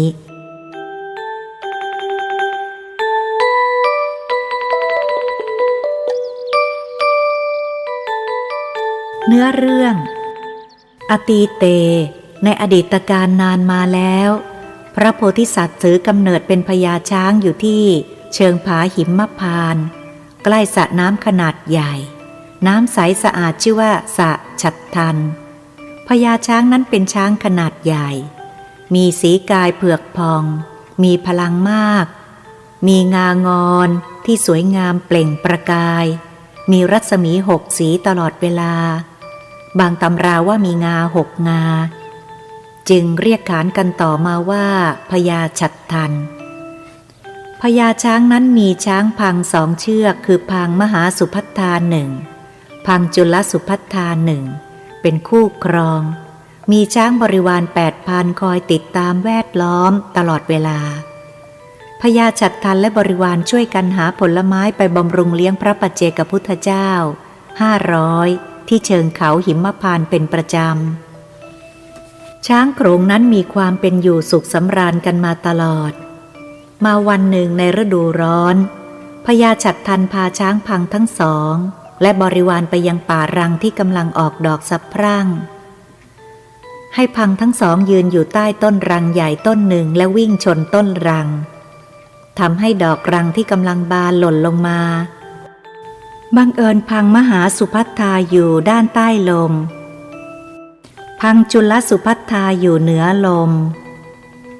ทำให้ดอกรังที่หล่นลงมาปลิวไปที่พังมหาสุพัทธาเป็นส่วนใหญ่ส่วนกิ่งแห้งและใบสดที่มีน้ำหนักหล่นลงใส่ตัวพังจุลสุพัทธาทำให้พังจุลสุพัทธาเกิดความน้อยใจหาว่าพระโพธิสัตว์ลำเอียงรักใคร่พังมหาสุพัทธามากกว่าตนจึงผูกอาฆาตไว้ลึกๆอีกครั้งหนึ่งพญาฉัตรทันพาบริวารไปเล่นน้ำในสระฉัตรทันเช่นเคยพอดีช้างบริวารเก็บดอกบัวขนาดใหญ่มีกลีบ7 ชั้นได้จึงนำไปมอบให้พญาฉัตรทันพญาช้างจึงส่งให้พังมหาสุพัทธาไปประดับโดยไม่ได้คิดอะไรแต่สร้างความไม่พอใจให้แก่พังจุลสุพัทธาเป็นอย่างยิ่งอีกครั้งหนึ่งจึงผูกอาฆาตในพญาช้างเป็นคำรบ2อยู่มาวันหนึ่งพญาฉัตรทันพร้อมบริวารได้จัดผลไม้และน้ำผึ้งไปถวายพระปัจเจกพุทธเจ้าหลังจากถวายแล้วพังจุลสุพัทธาได้ตั้งจิตอธิษฐานด้วยแรงอาฆาตว่าด้วยบุญกุศลที่ได้ทำในวันนี้และในวันก่อนเมื่อสิ้นชีวิตแล้วขอให้ได้ไปเกิดเป็นพระธิดาของพระเจ้าแผ่นดินแล้วได้เป็นพระมเหสีของพระเจ้าพาราณสีขอให้มีอำนาจสั่งการได้และให้มีโอกาสใช้คนมาฆ่าพญาฉัตรทันเอางาไปเป็นสมบัติจึงนับแต่วันนั้นมาพญาช้างก็มิได้แตะต้องอาหารและน้ำจนร่างกายผายผอมและล้มลงในเวลาไม่นานนางได้ไปเกิดเป็นพระธิดาของพระเจ้ามัทธราชสมปรารถนามีพระนามว่าสุพัทธาทรงระลึกชาติได้และทรงเก็บความแค้นไว้มิลางเลือนเหมือนเพิ่งเกิดขึ้นเมื่อทรงเจริญวัยแล้วก็ได้เป็นพระอัครมเหสีของพระเจ้าพาราณสีทรงเป็นที่รักที่โปรดปรานของพระเจ้าพาราณสีเป็นอย่างยิ่งจนกระทั่งได้เป็นประมุขของพระมเหสีและนางสนมทั้งหมดเมื่อได้ถึงระดับนี้แล้วพระนางก็เริ่มวางแผนที่จะกำจัดพญาฉัตรทันด้วยแรงอาฆาตและอำนาจเวรจึงทำทีทรงพระประชวรประทับอยู่แต่บนพระแท่นบรรทมพระเจ้าพาราณสีทรงทราบก็เสด็จไปเยี่ยมตรัสถามพระอาการพระนางจึงทรงแกล้งเท็จทูลว่ากำลังแพ้พระคันทรงนิมิตฝันไปว่ามีพญาช้างเผือกผ่องอยู่ที่ป่าหิมพานต์พญาช้างนั้นมีงาคู่หนึ่งงดงามนักมีรัศมี6 ประการพวยพุ่งออกมาหากได้งาคู่นั้นมาเชยชมก็จะทำให้พระอาการแพ้หายไปพระเจ้าพาราณสีมิทรงรู้เลศในจึงทรงระดมนายพรานทั้งแว่นแคว้นให้มาประชุมพร้อมกันแล้วตรัสถามว่ามีผู้ใดเคยเห็นช้างที่มีลักษณะเช่นนี้หรือไม่ก็ไม่มีพรานผู้ใดเคยเห็นหรือเคยได้ยินแต่พระนางสุพัทธาทรงพิจารณาดูนายพรานทั้งหมดอย่างละเอียดก็ทรงเห็นนายพรานคนหนึ่งชื่อโสนุดรเป็นพรานป่าที่มีรูปร่างกำยำล่ำสันท่าทางอดทนบึกบึนหนวดดกเคราแดงสมกับเป็นคนป่าเถื่อนจึงทรงดำริว่าพรานผู้นี้จะสามารถทำงานนี้ได้สำเร็จได้จึงกราบทูลให้พระราชสวามีทรงเลือกพรานโสนุดรไว้นอกนั้นให้กลับไปทั้งหมด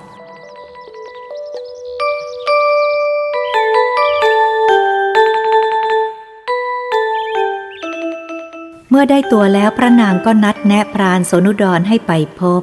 แล้วตรัสบอกรายละเอียดถึงสถานที่อยู่ วิถีชีวิตประจำวันของพญาช้าง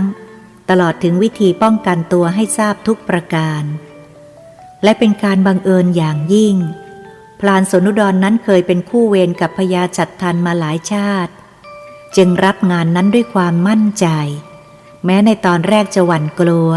เพราะไม่เคยเข้าไปหากินลึกถึงป่าหิมพานต์แต่เมื่อทราบรายละเอียดและได้ค่าจ้างอย่างงามที่จะได้รับเป็นค่าตอบแทนแล้วก็ตกลงรับงานนี้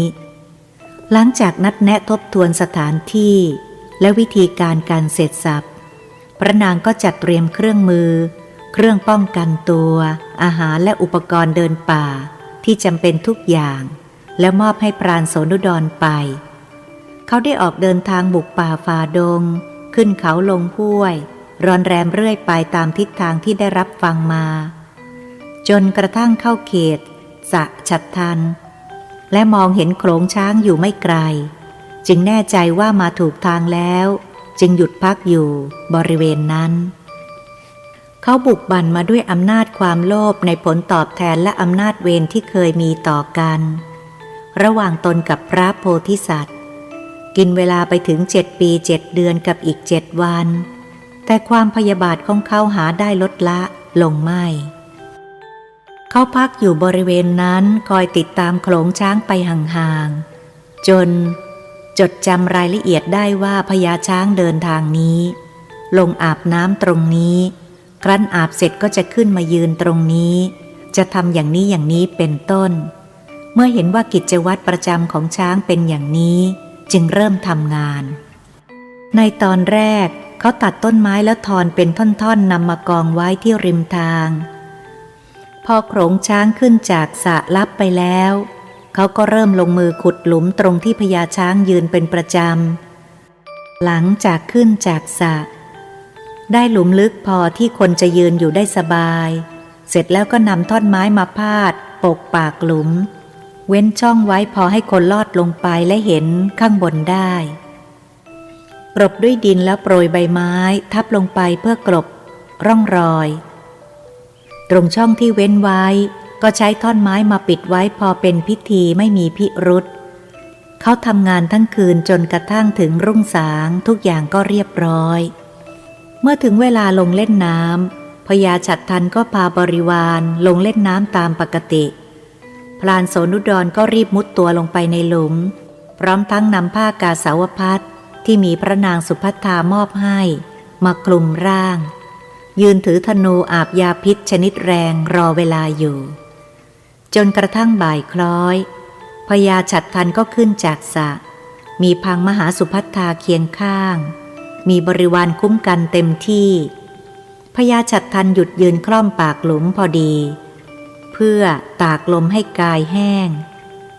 พรานโสนุดรเห็นช้างหยุดนิ่งจึงน้าวธนูเต็มที่แล้วปล่อยลูกธนูไปที่สะดือใต้ท้องพญาช้างขึ้นมาด้วยความชำนาญลูกศรอาบยาพิษทะลุทะลวงหนังท้องผ่านตับไตไส้พุงแล้วทะลุออกทางหลังไปอย่างรวดเร็วเกิดแผลเวอะหวะ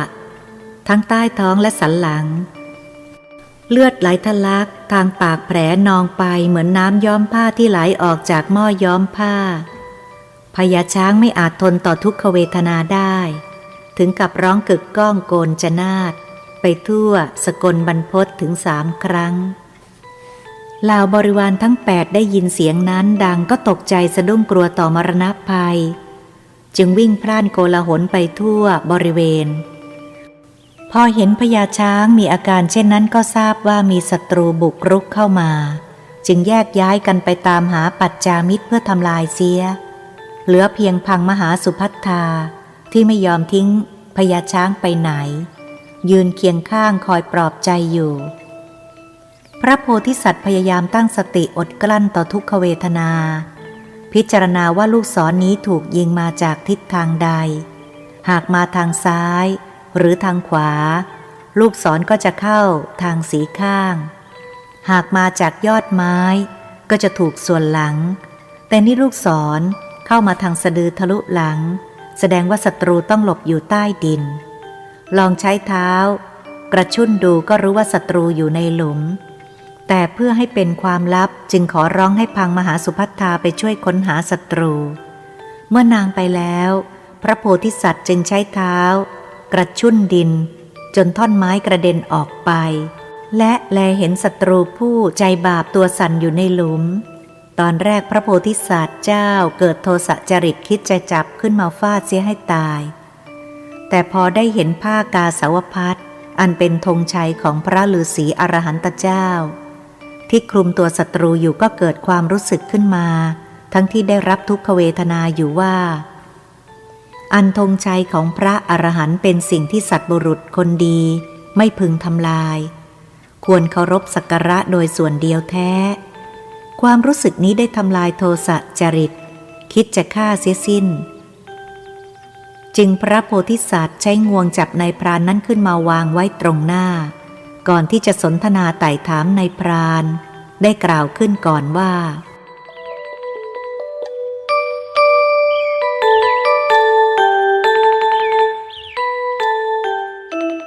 อนิกสาโวกาสาวังโยวัตถังปริหิตสติอเปโตธรรมสัจเจนะนโสกาสาวะมรหติ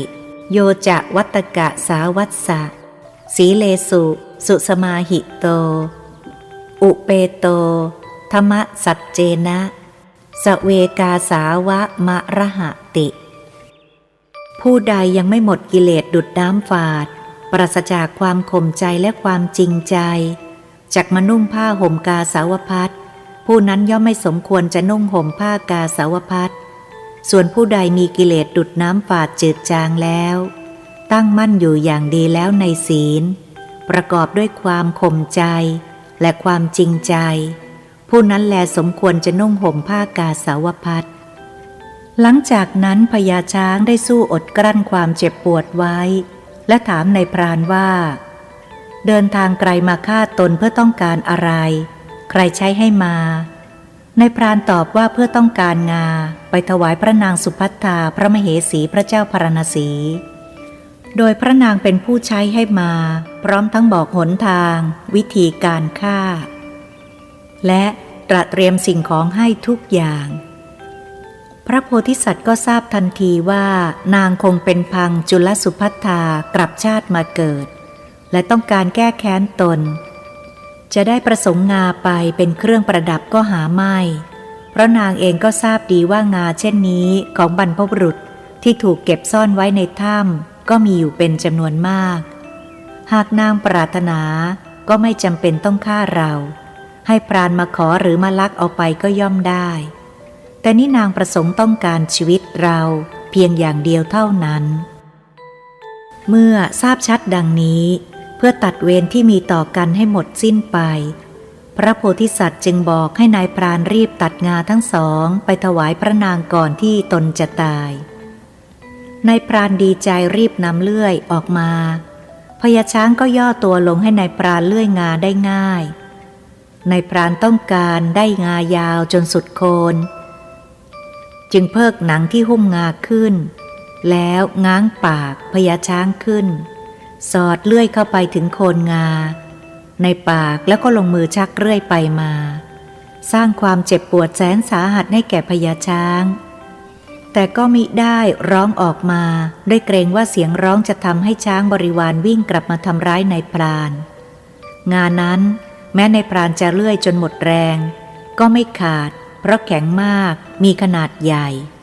พระโพธิสัตว์จึงบอกให้นายพรานประคองเลื่อยไว้แล้วใช้งวงจับมือเลื่อยดึงไปมาไม่นานงาทั้งคู่ก็ขาดกระเด็นเหมือนตัดต้นไม้เหลือแต่ตอฉะนั้นพญาช้างให้นายพรานนำงามาใกล้งวงและจับชูไว้ก่อนยื่นส่งให้นายพรานได้กล่าวว่าสหายพรานเอ๋ยเราให้งานี้แก่ท่านงาคู่นี้เราจะไม่รักก็หามิได้ทั้งจะได้ปรารถนาเป็นอินทร์เป็นมารเป็นพรหมจึงให้ก็หามิได้แต่เพราะงาคือพระสัพพัญญุตญาณนั้นเรารักยิ่งกว่างาคู่นี้เป็นร้อยเป็นพันเท่าขอบุญอันนี้จงเป็นปัจจัยให้เราได้บรรลุพระสัพพัญญุตญาณด้วยเถิด กล่าวแล้วก็ยื่นงาทั้งคู่ให้ในายพรานไปแล้วถามต่อว่าเมื่อตอนมาใช้เวลาเท่าไหร่นายพรานก็ตอบไปว่า7 ปี7 เดือน7 วันจึงกล่าวว่าตอนขากลับนี้ท่านจะสามารถเดินถึงเมืองพาราณสีได้ภายใน7 วันเท่านั้นด้วยอานุภาพแห่งงาคู่นี้และขอให้นายพรานรีบไปเมื่อนายพรานคล้อยหลังไปแล้วพระโพธิสัตว์ได้ตั้งจิตอธิษฐานเพื่อคุ้มกันนายพรานให้เดินทางโดยปลอดภัยว่าสัลเลนะวิทโธพยทิโตปิสันโตกาสาวะวัฏถัมหินะทุตสยิสเจอิมังนาควะเรนะสัจจังมามะวะเนภาลมิคาอักคันฉุงข้าพเจ้าผู้ถูกลูกศรแทงแล้วแม้จะถูกทุกขเวทนาครอบงำก็ไม่คิดประทุษร้ายในบุคคลผู้นุ่งห่มผ้ากาสาวพัสถ้าข้อนี้เป็นสัจจะความจริงที่ข้าพเจ้าผู้เป็นพญาช้างตั้งไว้ขอเหล่าสัตว์ร้ายในไพลพฤกษ์อย่าได้มาใกล้กลายในปราณนี้เลยอธิษฐานจบแล้วพญาช้างโพธิสัตว์ก็สิ้นชีวิตลงก่อนที่พังมหาสุพัทธาและบริวารทั้งหมดจะมาถึงทั้งหมดจึงไม่เห็นเหตุการณ์ที่เกิดขึ้นฝ่ายนายพรานโสนุดรได้งาคู่งามตามประสงค์แล้วก็แบกข้ามเขาลำเนาไพรกลับสู่เมืองพาราณสีโดยเร็วพลันครบ7 วันก็ถึงพระนครได้นำงางอนคู่นั้นเข้าไปถวายแก่พระนางสุภัทธาทันทีพระนางครั้นได้ทอดพระเนตรเห็นงาคู่นั้นก็ทรงรู้ได้ฉับพลันว่าพญาฉัตรทันผู้เคยเป็นสามีสุดที่รักของตนได้สิ้นชีวิตลงแล้วด้วยน้ำมือของตนความอาฆาตแค้นก็มาลายลงพลันแต่ครั้นทรงอนุสรณ์ถึงพระโพธิสัตว์เมื่อครั้งอดีตก็เกิดความโทมนัสเสียพระทัยเป็นอย่างยิ่งไม่อาจจะอดกลั้นความสะเทือนพระทัยในการจากไปของพญาช้างดวงหัตถ์ไทยของพระนางก็สุดจะทนทานไหวจึงได้แตกทำลายลงในบัดดลอนิจจาความอาฆาตแค้นไม่เคยให้คุณแก่ใครเลยแม้ผู้อาฆาตผู้อื่นก็ไม่ได้ดีอะไรขึ้นมาเลยพระบรมศาสดาครั้นตรัสเล่าเรื่องนี้จบแล้วทรงสรุปว่านายพรานในครั้งนั้นได้มาเป็นพระเทวทัตส่วนพญาช้างฉัตรทันก็คือพระองค์เองดังนี้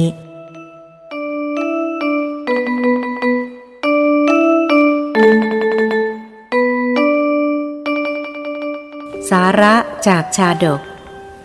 ความแค้นนั้นไม่เคยให้คุณแก่ผู้ใดทั้งสิ้นทั้งผู้ที่แค้นคนอื่นทั้งผู้ที่ถูกแค้นเพราะความแค้นเป็นไฟมีแต่ให้ความร้อนและนำเรื่องร้อนมาให้ร่ำไปคนมีความแค้นก็เหมือนกับพกไฟไว้ในอกอยู่ตลอดเวลาย่อมถูกไฟแค้นเผาลนทั้งเวลาหลับเวลาตื่นความแค้นจัดเป็นเวรอย่างหนึ่งซึ่งมีฤทธิ์ร้ายแรงถึงข้ามภพข้ามชาติก็ได้การดับไฟแค้นย่อมต้องอาศัยน้ำคือเมตตาเมตตาทำให้คนเราให้อภัยกันได้คิดในทางดีหวังดีต่อกันไม่ติดใจข้อที่เขาทำให้ตัวเองเดือดร้อนลำบากแล้วก็แล้วกันไปได้คิดให้ลึกนึกให้ดีว่าแค้นไปทำไมแค้นแล้วใครเดือดร้อนแค้นเขาเดือดร้อนด้วยหรือเปล่าแก้แค้นแล้วก็ได้แค่ความสะใจหายแค้นแต่ผลพวงจากการแก้แค้นที่ตามมาใครเป็นผู้รับเช่นฆ่าเขาแล้วทำให้หายแค้นได้ก็จริงแต่ตัวเองต้องไปรับเคราะห์ในคุกตารางหรือต้องเสียเงินวิ่งเต้นให้หลุดคดีหรือต้องหนีหัวซุกหัวซุนจนตลอดชีวิตต้องพลัดพรากจากคนที่รักจากครอบครัวจากทุกสิ่งทุกอย่างที่มีที่สะสมเอาไว้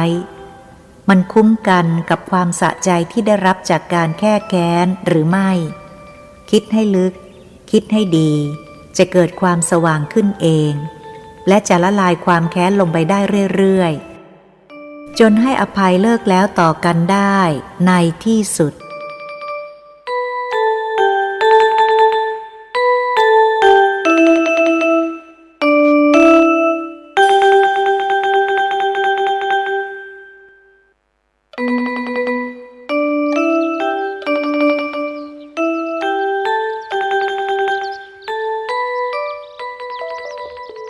4. จันทกินนรีชาดกอนุภาพรักนิรันดร์ที่มาแห่งมูลเหตุจันทกินนรชาดกอยู่ในคุตกานิกายชาดกปกิณกานิบาตถูกอ้างถึงไว้ในธรรมบทภาคที่1ยมกวรรคเรื่องนันทเถระวัตถุว่าพระพุทธองค์ทรงปรารภพระมารดาของพระราหุลหรือพระนางพิมพายโสธราจึงตรัสเล่าเรื่องนี้ความย่อว่าเมื่อพระบรมศาสดาประทับนั่งเสวยพระกยาหารในพระราชนิเวศของพระราชบิดาได้ทรงแสดงมหาธรรมปราชาดกครั้นเสวยเสร็จแล้วทรงมีพระพุทธประสงค์เสด็จไปที่พระตำหนักของพระมารดาของพระราหุลและสรรเสริญคุณของพระนางแสดงจันทกินนรชาดกจึงโปรดให้พระเจ้าสุโธทนะพุทธบิดาถือบาทเสด็จไปยังพระตำหนักของพระนางพิมพายโสธราพร้อมกับพระอัครสาวกทั้งสองครั้งนั้นนางรำของพระนาง40,000 นางอยู่พร้อมหน้าในบรรดานางรำเหล่านั้นที่เป็นนางกษัตริย์ราชกัญญามีอยู่ถึง1,090 นางพระนางพิมพาครั้นทราบข่าวเสด็จมาของพระตถาคตเจ้าจึงรับสั่งให้นางรำทั้งนั้นนุ่งห่มผ้าย้อมน้ำฝาดกันให้หมดนางรำทั้งปวงก็ปฏิบัติตามนั้นเมื่อพระบรมศาสดาเสด็จมาถึงพระตำหนักประทับบนพระแท่นที่เตรียมไว้แล้วพวกนางรำทั้งปวงต่างร้องไห้ไปด้วยกันทำให้มีเสียงปริเวทนาการอื้ออึงไปหมดแม้พระนางพิมพามารดาของพระราหุลก็กันแสงไห้เมื่อทรงบรรเทาความโศกได้แล้วก็ถวายบังคมพระบรมศาสดาด้วยความเคารพถืออย่างที่มีในพระราชาครานั้นพระเจ้าสุโธทนะพุทธบิดาทรงปรารภคุณความดีของพระนางพิมพาจึงตรัสเล่าเรื่องถึงคุณความดีของพระนางโดยประการต่างๆเป็นต้นว่าข้าแต่พระองค์ผู้เจริญสะใภ้ของโยมครั้นสดับข่าวว่าพระองค์ทรงนุ่งห่มผ้าย้อมน้ำฝาดก็นุ่งห่มผ้าย้อมน้ำฝาดด้วยครั้นสดับข่าวว่าพระองค์เลิกทรงมาลาเป็นต้นก็เลิกทรงมาลาด้วยครั้นสดับข่าวว่าพระองค์ทรงเลิกบรรทมเหนือยี่ผู้อันสูงใหญ่ก็บรรทมบนพื้นธรรมดาด้วยในเวลาที่พระองค์ทรงผนวดแล้วนางยอมเป็นหญิงม่ายมิได้รับบรรณาการที่พระราชาอื่นส่งมาเลยนางมีจิตมิได้ห่างเหินในพระองค์ถึงเพียงนี้ทีเดียวพระบรมศาสดาตรัสว่ามหาบพิตรการที่นางเป็นผู้มีความรักมีจิตไม่ห่างเหินในอาตมาไม่ใยดีในผู้อื่นในอัตภาพสุดท้ายของอาตมาในบัดนี้ไม่น่าอัศจรรย์นางแม้เกิดในกำเนิดดิรัจฉานก็มีจิตใจไม่ห่างเหินในอาตมาไม่ใยดีในคนอื่นมาแล้วเมื่อเท้าเธอตรัสขอร้องจึงได้ตรัสเล่าเรื่องอดีตถวาย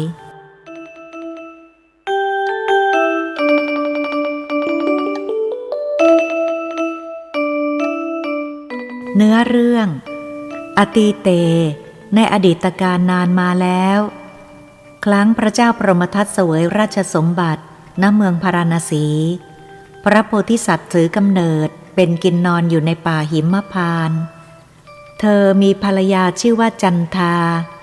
อยู่กันมาด้วยความผาสุกที่ภูเขาเงินชื่อจันทบรรพตต่อมาพระเจ้าพรหมทัตทรงมอบราชสมบัติให้แก่พวกอมาตย์แล้วนุ่งห่มผ้าย้อมน้ำฝาด2 ผืนสอดใส่พระเบญจาวุธครบถ้วนเสด็จเข้าไปยังป่าหิมพานต์ตามลำพังพระองค์เสวยเนื้อที่ทรงล่ามาได้เป็นพระกยาหารเสด็จท่องเที่ยวไปในไพรวันจนถึงลำธารสายน้อยแห่งหนึ่งแล้วเสด็จทวนน้ำขึ้นไปจนถึงต้นน้ำซึ่งเป็นที่เหล่ากินนอนที่อยู่ณจันทบรรพตลงมาเล่นน้ำกันแต่ไม่ได้ทรงมาในฤดูฝนต่อเมื่อถึงฤดูร้อนจึงลงมากัน ครานั้นจันทกินนรโพธิสัตว์พาจันทากินนรีผู้เป็นภรรยาลงมาจากภูเขาพลางลูบไล้ของหอมในที่นั้นๆกินเกสรดอกไม้นุ่งห่มแผ่นดอกไม้กรองโหนชิงช้าเถาวัลย์เล่นพลางขับร้องด้วยสำเนียงที่ไพเราะลงมาจนถึงลำธารน้อยนั้นหยุดที่คุ้งน้ำแห่งหนึ่งแล้วก็โปรยดอกไม้ลงไปในน้ำลงเล่นน้ำกันแล้วขึ้นมานุ่งห่มแผ่นดอกไม้กรองจัดแจงแต่งที่นอนด้วยดอกไม้เหนือหาดทรายอันมีสีดั่งแผ่นเงินนั่งบนที่นอนแล้วหยิบกลุ่ยขึ้นมาเป่าเสียงเจือแจ้วไพเราะจับใจฝ่ายจันทากินนรีก็ยืนฟ้อนรำอยู่ด้วยมือที่อ่อนช้อยพลางขับขานเพลงอันไพเราะอยู่ใกล้ๆสามีพระราชาสดับเสียงร้องของกินนอนกินนรีนั้นจึงทรงย่องเข้าไปจนใกล้แล้วแอบทอดพระเนตรดูครั้นเห็นจันทากินนรีเข้าก็เกิดพระทัยปฏิพัติในตัวนางทรงดำริว่าจำต้องยิงกินนอนให้สิ้นชีวิตแล้วจะได้อยู่ร่วมอภิรมย์กับนางกินนรีครั้นดำริแล้วก็ทรงยิงกินนอนโพธิสัตว์กินนอนได้รับความเจ็บปวดถึงกับพร่ำเพ้อว่าจันทาเจ้าเอ๋ยชีวิตของพี่ใกล้จะขาดอยู่แล้วพี่กำลังเมาเลือดแม่จันทาจ๋าพี่เห็นจะละชีวิตไปในวันนี้แหละลมปราณของพี่กำลังจะดับชีวิตของพี่กำลังจะจมความทุกข์กระทมกำลังเผาผลาญหัวใจพี่ลำบากยิ่งนักความโศกของพี่ครั้งนี้เป็นความโศกยิ่งใหญ่กว่าความโศกอื่นเพราะเหตุแห่งเจ้าจันทาผู้จะเศร้าโศกถึงพี่โดยแท้พี่กำลังจะเหี่ยวแห้งเหมือนต้นหญ้าที่ถูกทิ้งไว้บนแผ่นหินร้อนเหมือนต้นไม้ที่รากขาดพี่กำลังจะเหือดหายไปเหมือนแม่น้ำที่ขาดห้วงน้ำตาของพี่กำลังหลั่งไหลเหมือนน้ำฝนตกลงที่เชิงเขาไหลไปไม่ขาดสายพระมหาสัตว์นอนคร่ำครวญอยู่บนที่นอนดอกไม้นั่นเองแล้วชักดิ้นสิ้นสติลงแม้พระราชาก็ยังประทับอยู่ที่เดิมส่วนจันทากินนรีนั้นเมื่อสามีรำพันถึงตนอยู่ก็เผลอตัวด้วยความยินดีมิได้รู้ว่าสามีถูกยิงครั้นเห็นเธอนอนดิ้นสิ้นสติไปก็พิจารณาดูเห็นเลือดไหลออกจากปากแผลก็ไม่อาจอดกลั้นความเศร้าโศกที่แรงกล้าในสามีสุดที่รักได้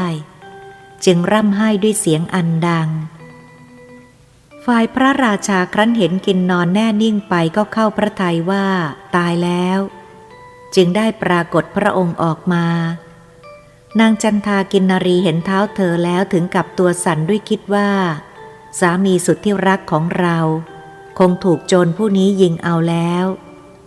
จึงบินหนีไปยืนอยู่บนยอดเขาพลางบริพาทเท้าเธอว่าท่านเป็นคนบาปจริงแท้ที่มายิงสามีสุดที่รักของข้าขอให้มารดาและชายาของท่านได้รับความเศร้าโศกในดวงใจเหมือนกับข้าที่เศร้าโศกถึงสามีและขอให้มารดาและชายาของท่านอย่าได้พบได้เห็นลูกชายและสามีอีกต่อไปเลย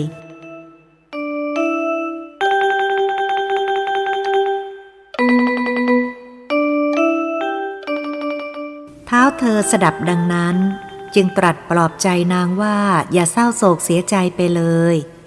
เธอจะได้เป็นมเหสีของเรามีเหล่านารีเคารพนอบอยู่ในราชสกุล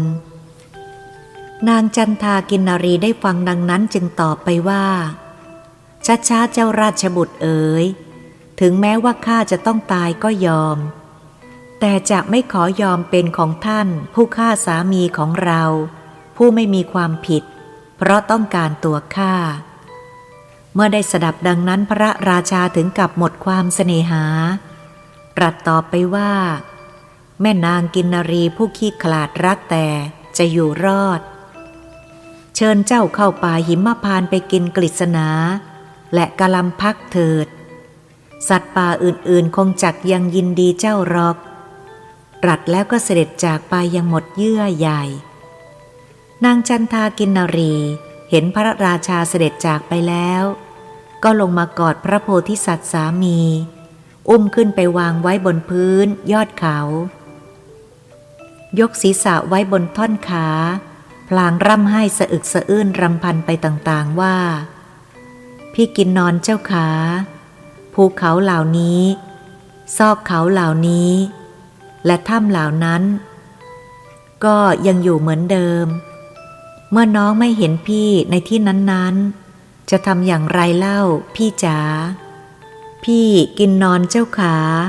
เมื่อน้องไม่เห็นพี่ที่แผ่นผาอันลาดด้วยใบไม้อันเป็นที่รื่นรมซึ่งพวกมลึกร้ายไม่กล้ำกลายถึงจะทำอย่างไรเล่าพี่จ๋าพี่กินนอนเจ้าขาเมื่อน้องไม่เห็นพี่ที่ลำธารซึ่งมีน้ำใสไหลเอื่อยๆมีกระแสดาดาษไปด้วยดอกโกสุมจะทำอย่างไรเล่าพี่จ๋าพี่กินนอนเจ้าขาเมื่อน้องไม่เห็นพี่ที่ภูเขาหิมพานต์ภูเขาคันธมาศที่สูงตระหง่านยามมีสีเหลืองอารามยามมีสีแดงยามมีสีขาวจะทำอย่างไรเล่าพี่จ๋านางกินนารีพร่ำรำพันต่างๆนานาพลางลูบไปที่อกของกินนอนสามีรู้สึกอุ่นๆอยู่จึงรู้ว่าจันทกินนอนยังมีชีวิตอยู่คิดว่าจะต้องยกโทษเทวดาแล้วให้ชีวิตแก่สามีคืนมาคิดแล้วจึงกล่าวขึ้นว่าเทพเจ้าที่ชื่อว่าโลกบาลผู้ทำหน้าที่ดูแลรักษาโลกไม่มีเสียแล้วหรือไรหรือหนีหายไปหมดหรือว่าตายไปหมดแล้วจึงไม่มารักษาสามีสุดที่รักของข้าพเจ้ากันด้วยอำนาจความโศกของกินนรีทำให้ร้อนถึงอาจของท้าวสักกะขึ้นทันใดท้าวเธอจึงสอดส่องทิพเนตรดูเหตุภัยก็แจ้งประจักษ์ในข้อเงื่อนจึงเสด็จเคลื่อนจากเทวโลกปลดพระองค์เป็นพราหมณ์ถือคนโทน้ำมารดลงบนร่างของพระมหาสัตว์ทันใดนั้นเองพิษลูกศรก็หายไปเป็นปลิดทิ้งแผลหายเรียบสนิทแม้รอยที่ถูกยิงก็ไม่ได้ปรากฏพระโพธิสัตว์สบายแล้วลุกขึ้นได้จันทากินนรีเห็นสามีหายจากโรคภัยก็แสนจะดีใจหมอบลงไหว้แทบเท้าสักกะแล้วกล่าวขอบพระคุณที่ได้ช่วยรดน้ำอมฤตจนสามีหายจากอาการบาดเจ็บทำให้ตัวเองและสามีได้อยู่ด้วยกันอีกท้าวสักกะได้ประทานโอวาทแก่ทั้งคู่ว่าต่อจากนี้ไปอย่าได้ลงจากจันทบรรพตไปยังถิ่นมนุษย์อีกจงอยู่กันบนเขานี้เท่านั้นครั้นแล้วก็เสด็จกลับทิพย์วิมานพระบรมศาสดาตรัสเล่าเรื่องนี้จบแล้วทรงสรุปว่าพระราชาในครั้งนั้นได้มาเป็นพระเทวทัตท้าวสักกะได้มาเป็นพระอนุรุทธะจันทากินนรีได้มาเป็นมารดาของราหุลส่วนจันทกินนอนก็คือพระองค์เองดังนี้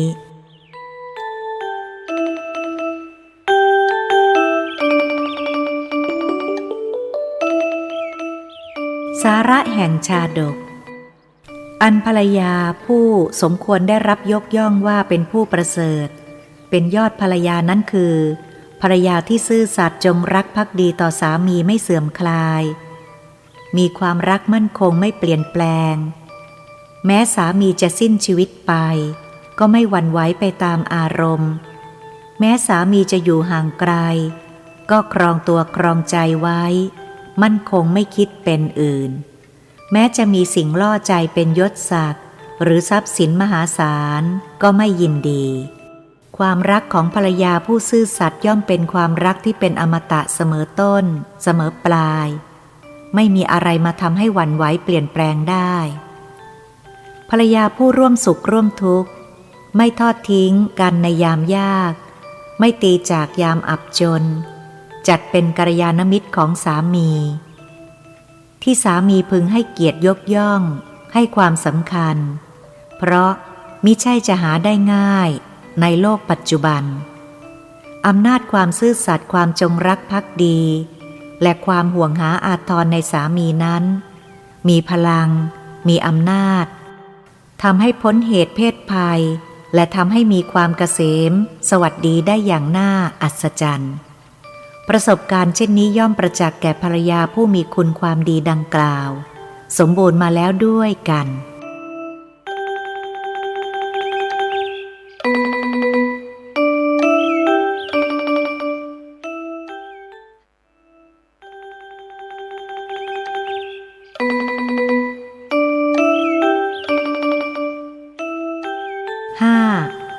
มหาธรรมปาลชาดก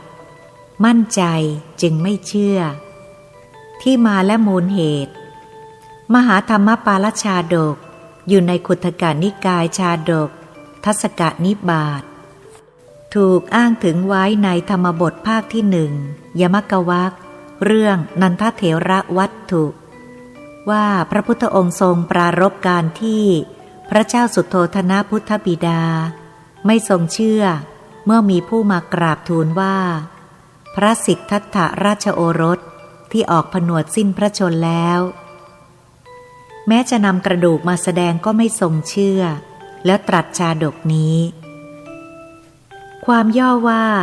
เมื่อพระพุทธองค์ตรัสรู้แล้วได้เสด็จพระราชดำเนินพร้อมด้วยพระสงฆ์20,000ไปยังเมืองกบิลพัสเพื่อเทศนาโปรดพระเจ้าสุโธทนะพระพุทธบิดาเสด็จประทับอยู่ที่นิโครธารามที่พระเจ้าสุโธทนะและพระประยุรญาติสร้างถวายที่พระอารามนั้นได้ตรัสเวสสันดรชาดกก่อนแล้วต่อมาพระองค์ทรงอนุญาตให้พระสารีบุตรบวชพระราหุลเป็นสามเณรพระเจ้าสุโธทนะทรงโทมนัสพระทัยเหลือประมาณจึงกราบทูลขอพรว่าในโอกาสต่อไปขอพระคุณเจ้าทั้งหลายไม่พึงบวชให้ผู้ที่ยังไม่ได้รับอนุญาตจากมารดาบิดาก่อนพระพุทธองค์ก็ตรัสให้พรนั้นวันรุ่งขึ้นพระพุทธเจ้าเสด็จเข้าไปเสวยพระกยาหารเข้าไปในพระราชนิเวศตามคำอาราธนา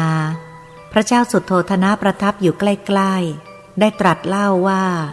เมื่อครั้งพระพุทธองค์ทรงบำเพ็ญทุกขกิริยาอยู่มีเทวดาตนหนึ่งเข้ามาหาแล้วบอกว่าพระราชโอรสของพระองค์สิ้นพระชนแล้วแต่ไม่ทรงเชื่อพร้อมทั้งปฏิเสธไปว่าถ้าพระราชโอรสไม่บรรลุพระโพธิญาณแล้วจะไม่ทำกาละก่อนเป็นเด็ดขาดครั้นพระเจ้าสุโธทนะตรัสเล่าจบแล้วพระพุทธองค์จึงตรัสว่าในชาตินี้มหาบพิตรจะทรงเชื่อได้อย่างไรแม้ในชาติปางก่อนขนาดมีคนนำกระดูกมาแสดงให้ดู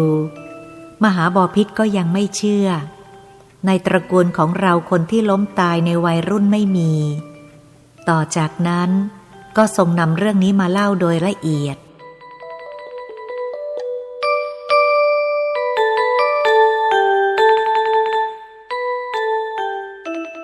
เนื้อเรื่องอตีเตในอดีตการนานมาแล้วที่แคว้นกาสีมีหมู่บ้านแห่งหนึ่งชื่อธรรมปาละเป็นหมู่บ้านของพวกตระกูลธรรมปาละผู้คนในตระกูลนั้นเป็นผู้ประพฤติอยู่ในกุศลกรรมบท10ประการกันทุกคนทั้งหมู่บ้านและตระกูลจึงได้ชื่อว่าธรรมปาละซึ่งแปลว่าผู้รักษาธรรมเหมือนกันพราหมณ์ผู้เป็นหัวหน้าหมู่บ้านมีบุตรชายคนหนึ่งตั้งชื่อตามหมู่บ้านว่าธรรมปานกุมารเมื่อเจริญวัยแล้วได้ส่งไปเรียนที่สำนักอาจารย์ทิสาปาโมกที่เมืองตักกศิลาธรรมปานกุมารเป็นเด็กขยันเรียนเก่งจึงได้ศึกษาได้เร็วและได้เป็นหัวหน้าของศิษย์ทั้งหมดต่อมาบุตรชายคนโตของอาจารย์ทิสาปาโมกเสียชีวิตอาจารย์และครอบครัวญาติมิตรและเหล่าศิษย์ต่างร้องไห้เสียใจพากันไปหามศพผู้ตายไปเผาที่ป่าช้าขณะนั้นต่างก็ร้องไห้กันระงมไปหมดเว้นธรรมปาลกุมารคนเดียวที่ไม่ร้องไห้หลังจากกลับจากสำนักแล้วพวกลูกศิษย์ที่มานั่งคุยกันว่าลูกชายอาจารย์เป็นคนดี สมบูรณ์ด้วยมารยาทที่เห็นปานนี้ทั้งยังหนุ่มแน่นอยู่แท้ๆไม่น่าตายเลยธรรมปานกุมารจึงถามว่าเขายังหนุ่มหรือเมื่อเป็นดังนั้นทำไมเขาจึงตายเล่าคนหนุ่มไม่น่าตายมิใช่หรือพวกลูกศิษย์ก็ย้อนถามว่า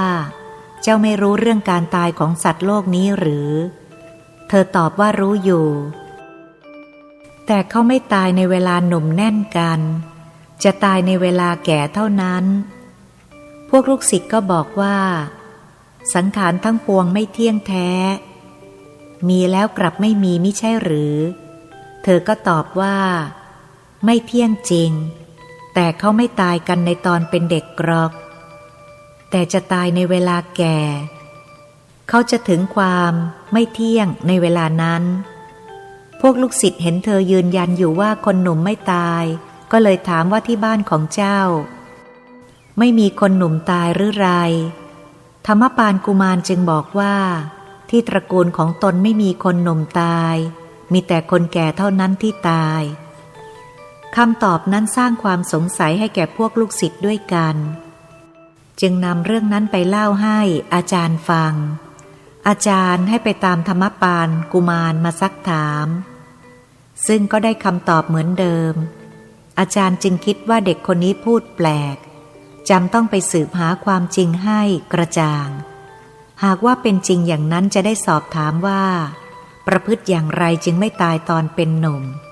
จะได้นำมาสั่งสอนลูกศิษย์ต่อไปอีก3 วันอาจารย์ได้ฆ่าแพะตัวหนึ่งแล้วเผาจนเหลือแต่กระดูกเขาเก็บกระดูกแพะห่อผ้าเตรียมเสบียงแล้วก็เดินทางไปยังหมู่บ้านธรรมปาละเมื่อไปถึงแล้วก็ขอเข้าพบบิดาของธรรมปานกุมารผู้เป็นหัวหน้าหมู่บ้านเมื่อทราบว่าเป็นอาจารย์ของธรรมปานกุมารทุกคนก็ต้อนรับอย่างดีจัดอาหารเครื่องดื่มที่พักให้หลังจากทานอาหารแล้วอาจารย์ได้เอ่ยปากบอกพราหมณ์หัวหน้าหมู่บ้านว่าลูกชายของท่านเป็นเด็กมีปัญญาเรียนเก่งมีผู้คนรักมากแต่ว่ามาเสียชีวิตเสียแล้วด้วยโรคอย่างหนึ่งสังขารทั้งหลายไม่เที่ยง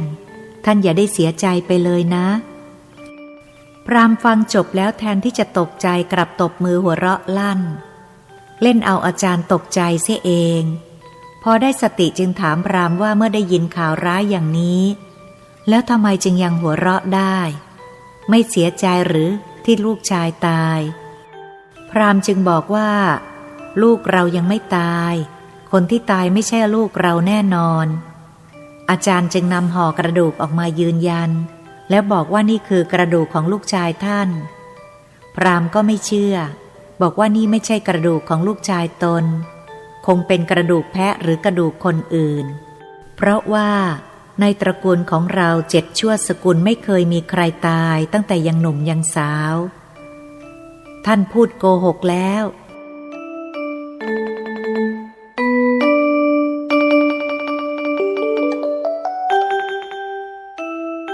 คนในบ้านที่นั่งฟังการโต้ตอบอยู่ด้วยต่างก็หัวเราะชอบใจที่พราหมณ์บอกว่าอาจารย์โกหกเพราะไม่เชื่อเรื่องที่อาจารย์บอกเหมือนกันถึงตอนนี้อาจารย์ก็เกิดอัศจรรย์ใจมีความโสมนัสยินดีอย่างยิ่งที่รู้ความจริงจึงเอ่ยปากถามพราหมณ์ว่าการที่พวกท่านไม่ตายกันแต่วัยหนุ่มนั้นต้องมีสาเหตุแน่นอนขอให้ท่านบอกสาเหตุให้ทราบบ้างพวกท่านถือกิจวัตรอะไรประพฤติข้อธรรมอันประเสริฐอะไรจึงไม่ตายตอนหนุ่มแน่นพราหมณ์จึงได้แจ้งข้อวัดปฏิบัติและข้อธรรมที่ประพฤติกันในตระกูลให้แก่อาจารย์ทิสาปาโมกฟังว่าธัมมังจรามะนะมุสาภนามะปาปานิกัมมานิวิวัชยามอนะริยังปริวัชเชมะสัพพังอนะยังปริวัชเชมะสัพพังตัสมาหิอัมหังทหรานะมิยะเรพวกเราประพฤติธรรมกันไม่กล่าวมุสางดเว้นกรรมชั่วงดเว้นกรรมอันไม่ประเสริฐทั้งปวงเพ ราะเหตุนี้แหละคนในตระกูลของเราจึงไม่ตายตั้งแต่ยังหนุ่มสาวพวกเราฟังธรรมทั้งของอสัตบุรุษและของสัตบุรุษแต่ไม่ได้ชอบใจธรรมของอสัตบุรุษเลยจึงตีตัวออกห่างจากอสัตบุรุษเสียแต่ไม่ตีตัวจากสัตบุรุษเพราะเหตุนี้แหละคนในตระกูลของเราจึงไม่ตายแต่ยังหนุ่มสาวก่อนจะให้ทานพวกเราก็เป็นผู้ตั้งใจดีแม้กำลังให้ก็ชื่นชมยินดีครั้นให้แล้วไม่เดือดร้อนใจภายหลังเพราะเหตุนี้แหละคนในตระกูลของเราจึงไม่ตายแต่ยังหนุ่มสาวพวกเราเลี้ยงดูสมณพราหมณ์คนเดินทางวณิพกยาจกและพวกคนขัดสนให้อิ่มหนำสำราญด้วยข้าวน้ำเพราะเหตุนี้แหละคนในตระกูลของเราจึงไม่ตายตั้งแต่ยังหนุ่มสาวพวกเราไม่นอกใจภรรยาถึงภรรยาก็ไม่นอกใจพวกเราประพฤติพรหมจรรย์นอกจากภรรยาของตนคือไม่ร่วมหลับนอนกับหญิงอื่นนอกจากภรรยาของตนเพราะเหตุนี้แหละคนในตระกูลของเราจึงไม่ตายตั้งแต่ยังหนุ่มสาวพวกเราทุกคนงดเว้นจากปาณาติบาตงดเว้นจากการลักทรัพย์ไม่กล่าวมุสาไม่ดื่มน้ำเมาเพราะเหตุนี้แหละคนในตระกูลของเราจึงไม่ตายตั้งแต่ยังหนุ่มสาวบุตรของพวกเราเกิดในที่ดีเหล่านั้นเป็นผู้เฉลียวฉลาดมีปัญญามากเป็นพหูสูตรเรียนจบไตรเพศเพราะเหตุนี้แหละคนในตระกูลของเราจึงไม่ตายตั้งแต่ยังหนุ่มสาวมารดาบิดาพี่น้องชายหญิงบุตรภรรยาและพวกเราทุกคนประพฤติธรรมเพราะมุ่งประโยชน์ในโลกหน้าเพราะเหตุนี้แหละคนในตระกูลของเราจึงไม่ตายตั้งแต่ยังหนุ่มสาวในตอนสุดท้ายพราหมณ์ได้กล่าวสรุปว่าธัมโมหเวรคติธรรมจาริงธัมโมสุจินโนสุขมาวหาติเอสานิสังโสธัมเมสุจินเนนทุกขติงคัจฉติธรรมจารีธรรมแลย่อมรักษาผู้มีปกติประพฤติธรรมธรรมที่บุคคลประพฤติดีแล้วย่อมนำสุขมาให้นี้เป็นอานิสงส์ในธรรมที่ประพฤติดีแล้วผู้ประพฤติธรรมย่อมไม่ไปสู่ทุกขติธัมโมหเวรคติธรรมจาริงฉัตตังมหันตังวิยะวัสกาเลธัมเมนะคุตโตมะมะธรรมปาโลอัญญัสสะอัตถินิสุขีกุมารโรธรรมแลย่อมรักษาผู้มีปกติประพฤติธรรมเหมือนร่มใหญ่ในฤดูฝนฉะนั้นธรรมปาละลูกของเราเป็นผู้ที่มีธรรมคุ้มครองแล้วกระดูกที่ท่านนำมานี้เป็นกระดูกของคนอื่นลูกเรายังมีความสุขอยู่แน่อาจารย์ทิสาปาโมกฟังแล้วให้ชื่นชมโสมนัสยิ่งนักกล่าวขอโทษพราหมณ์และทุกคนแล้วบอกว่าเรื่องทั้งหมดตนต้องการพิสูจน์ความจริงจึงได้นำกระดูกแพะมาอ้างส่วนธรรมปานกุมารนั้นสุขสบายดีและขออนุญาตพราหมณ์นำข้อธรรมนั้นไปปฏิบัติและสอนลูกศิษย์ต่อไปซึ่งพราหมณ์ก็อนุญาตอาจารย์จึงจดลงในสมุดไว้กันลืมหลังจากพักอยู่ที่นั่น2-3 คืนแล้วก็ลากลับสำนักตักกศิลาสอนศิลปวิทยาแก่ธรรมปานกุมารจนจบหลักสูตรแล้วจึงส่งกลับบ้านพร้อมด้วยบริวารจำนวนมากพระบรมศาสดาครั้นตรัสเล่าเรื่องนี้จบลงแล้วสรุปว่าบิดามารดาในครั้งนั้นได้มาเป็นพุทธบิดาพุทธมารดาในบัดนี้อาจารย์ได้มาเป็นพระสารีบุตรส่วนธรรมปานกุมารคือพระองค์เองดังนี้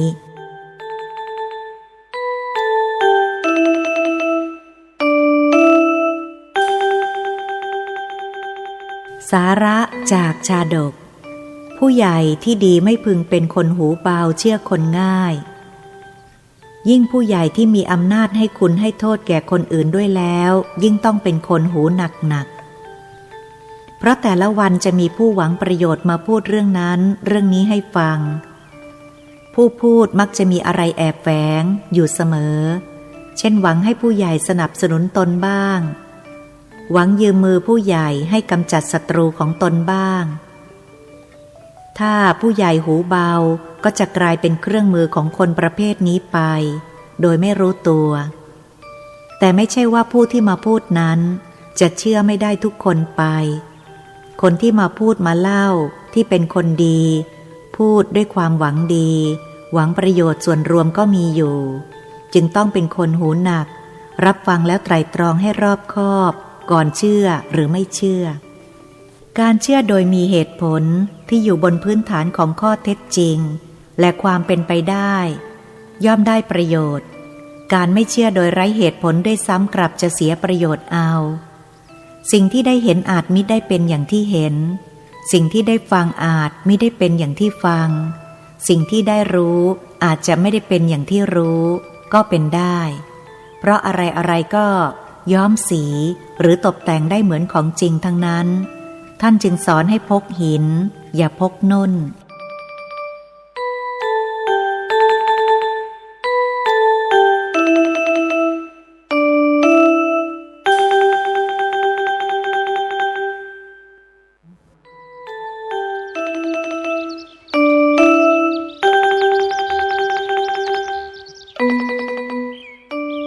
คำปรารภในพระพุทธศาสนามีคัมภีร์อยู่ชุดหนึ่งซึ่งมีชื่อเสียงเป็นที่รู้จักกันแพร่หลายทั่วโลกควบคู่กับพระไตรปิฎกและคัมภีร์วิสุทธิมรรคคัมภีร์นั้นมีชื่อว่าธรรมบท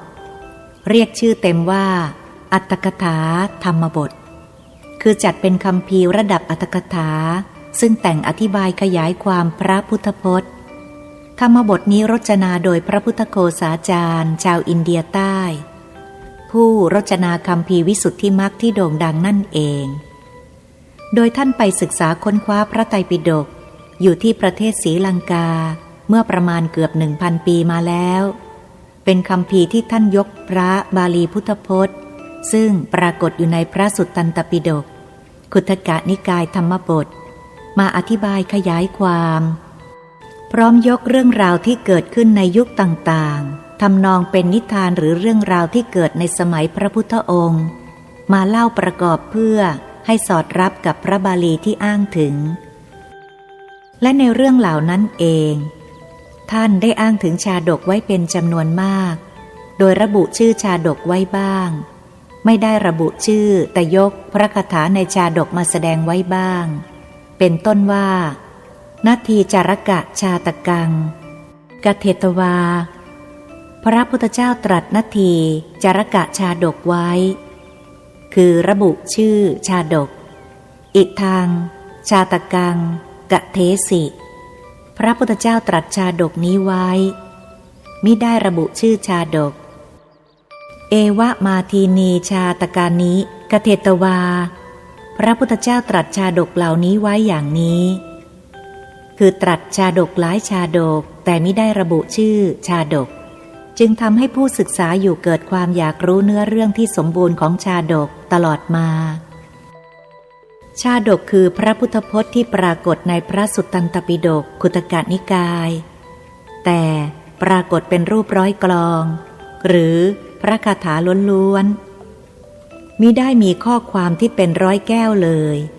เมื่ออ่านชาดกในพระไตรปิฎกแล้วย่อมไม่ได้ใจความที่สมบูรณ์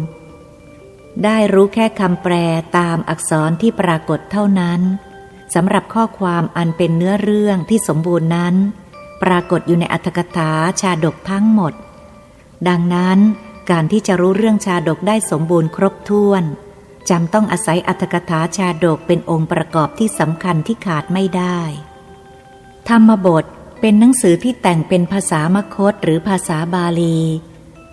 คณะสงฆ์ไทยกำหนดให้ใช้เป็นแบบเรียนทำนองเป็นหลักสูตรสำหรับนักเรียนบาลีชั้นประโยค 1-2 และประโยคปท3แบ่งเป็น8ภาค8เล่ม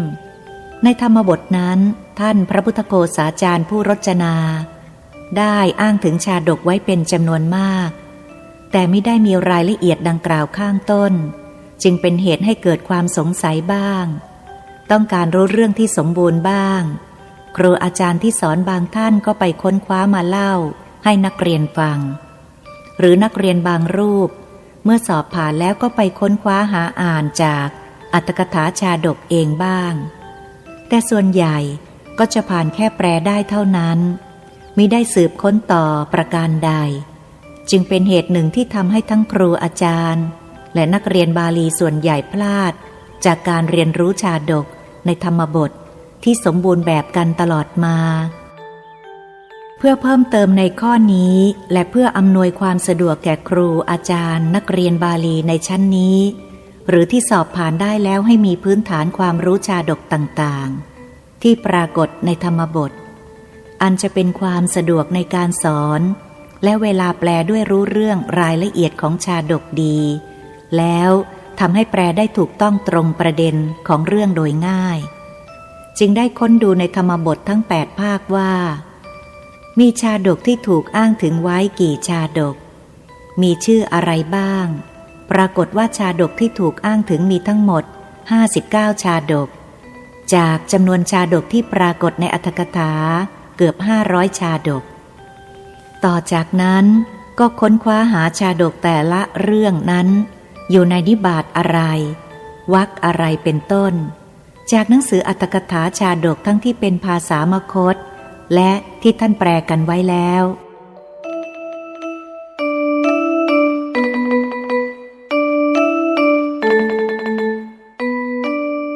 ในการทำหนังสือเล่มนี้ได้อาศัยพระไตรปิฎกแปลในส่วนของชาดกและอรรถกถาชาดกที่เป็นภาษามคธเป็นหลักอาศัยชาดกแปลที่มีอยู่หลายสำนวนเป็นเครื่องช่วยแต่ไม่ได้แปลคำต่อคำเหมือนที่ท่านแปลกันไว้เป็นแต่แปลแบบเก็บความ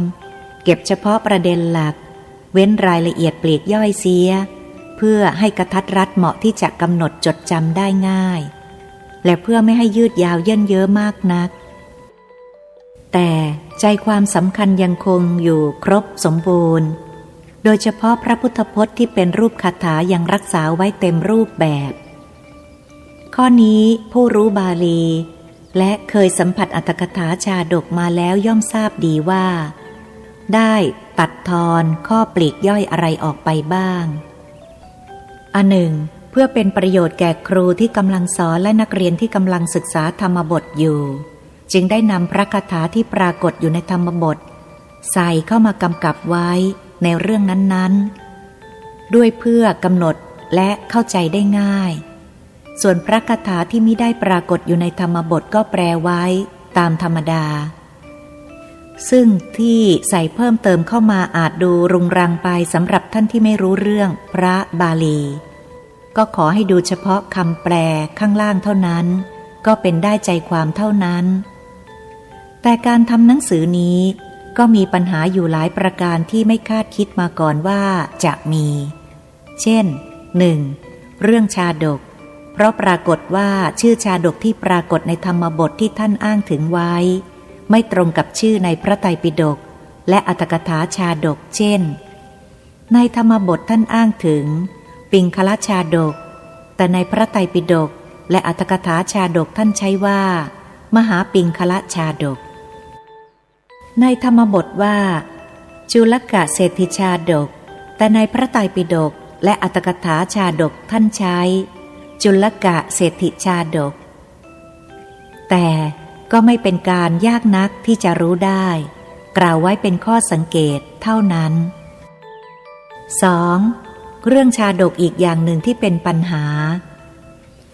คือชื่อชาดกที่ท่านอ้างถึงไว้ในธรรมบทมีเนื้อหาไม่ตรงกับเรื่องราวมูลเหตุแต่ไปปรากฏอยู่ในชาดกอื่นในพระไตรปิฎกและอรรถกถาชาดกเช่นวัตตกะชาดกในพระไตรปิฎกมีชาดกชื่อนี้อยู่หลายที่แต่ปรากฏว่าไม่มีเรื่องใดเลยที่เกี่ยวกับเนื้อเรื่องในธรรมบทดังอ้างถึงหากแต่มีชาดกอื่นที่มีเนื้อหาตรงกันคือสัมโมทมานชาดกเมื่อเป็นเช่นนี้จึงได้หมายเหตุไว้ให้ทราบข้อเท็จจริง 3. เรื่องคำแปลศัพท์มีศัพท์อยู่หลายศัพท์ที่ท่านแปลไว้ในหนังสือชาดกไม่เหมือนกันเช่นศัพท์ว่าขทิระวะเนท่านแปลไว้ว่า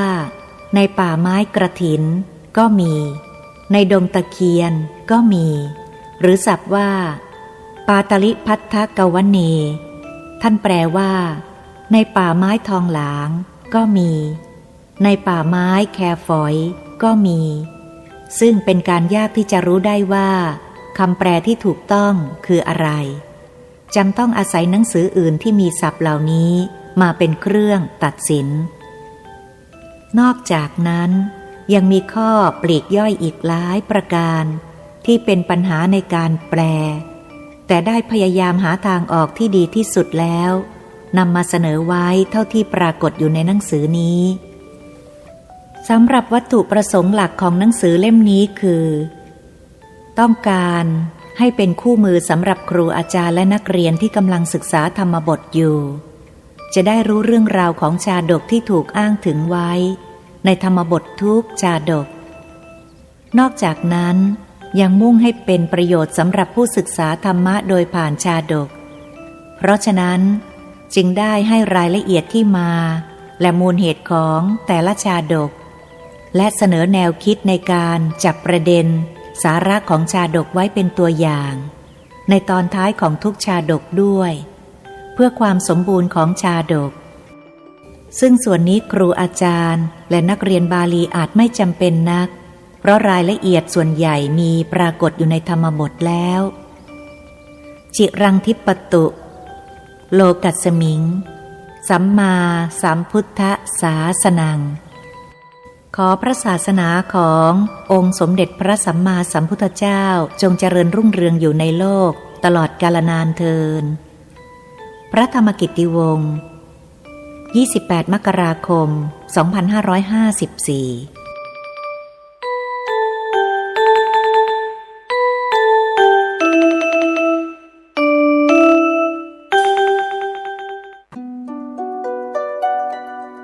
โปรดติดตามในตอนต่อไปสวัสดีครับ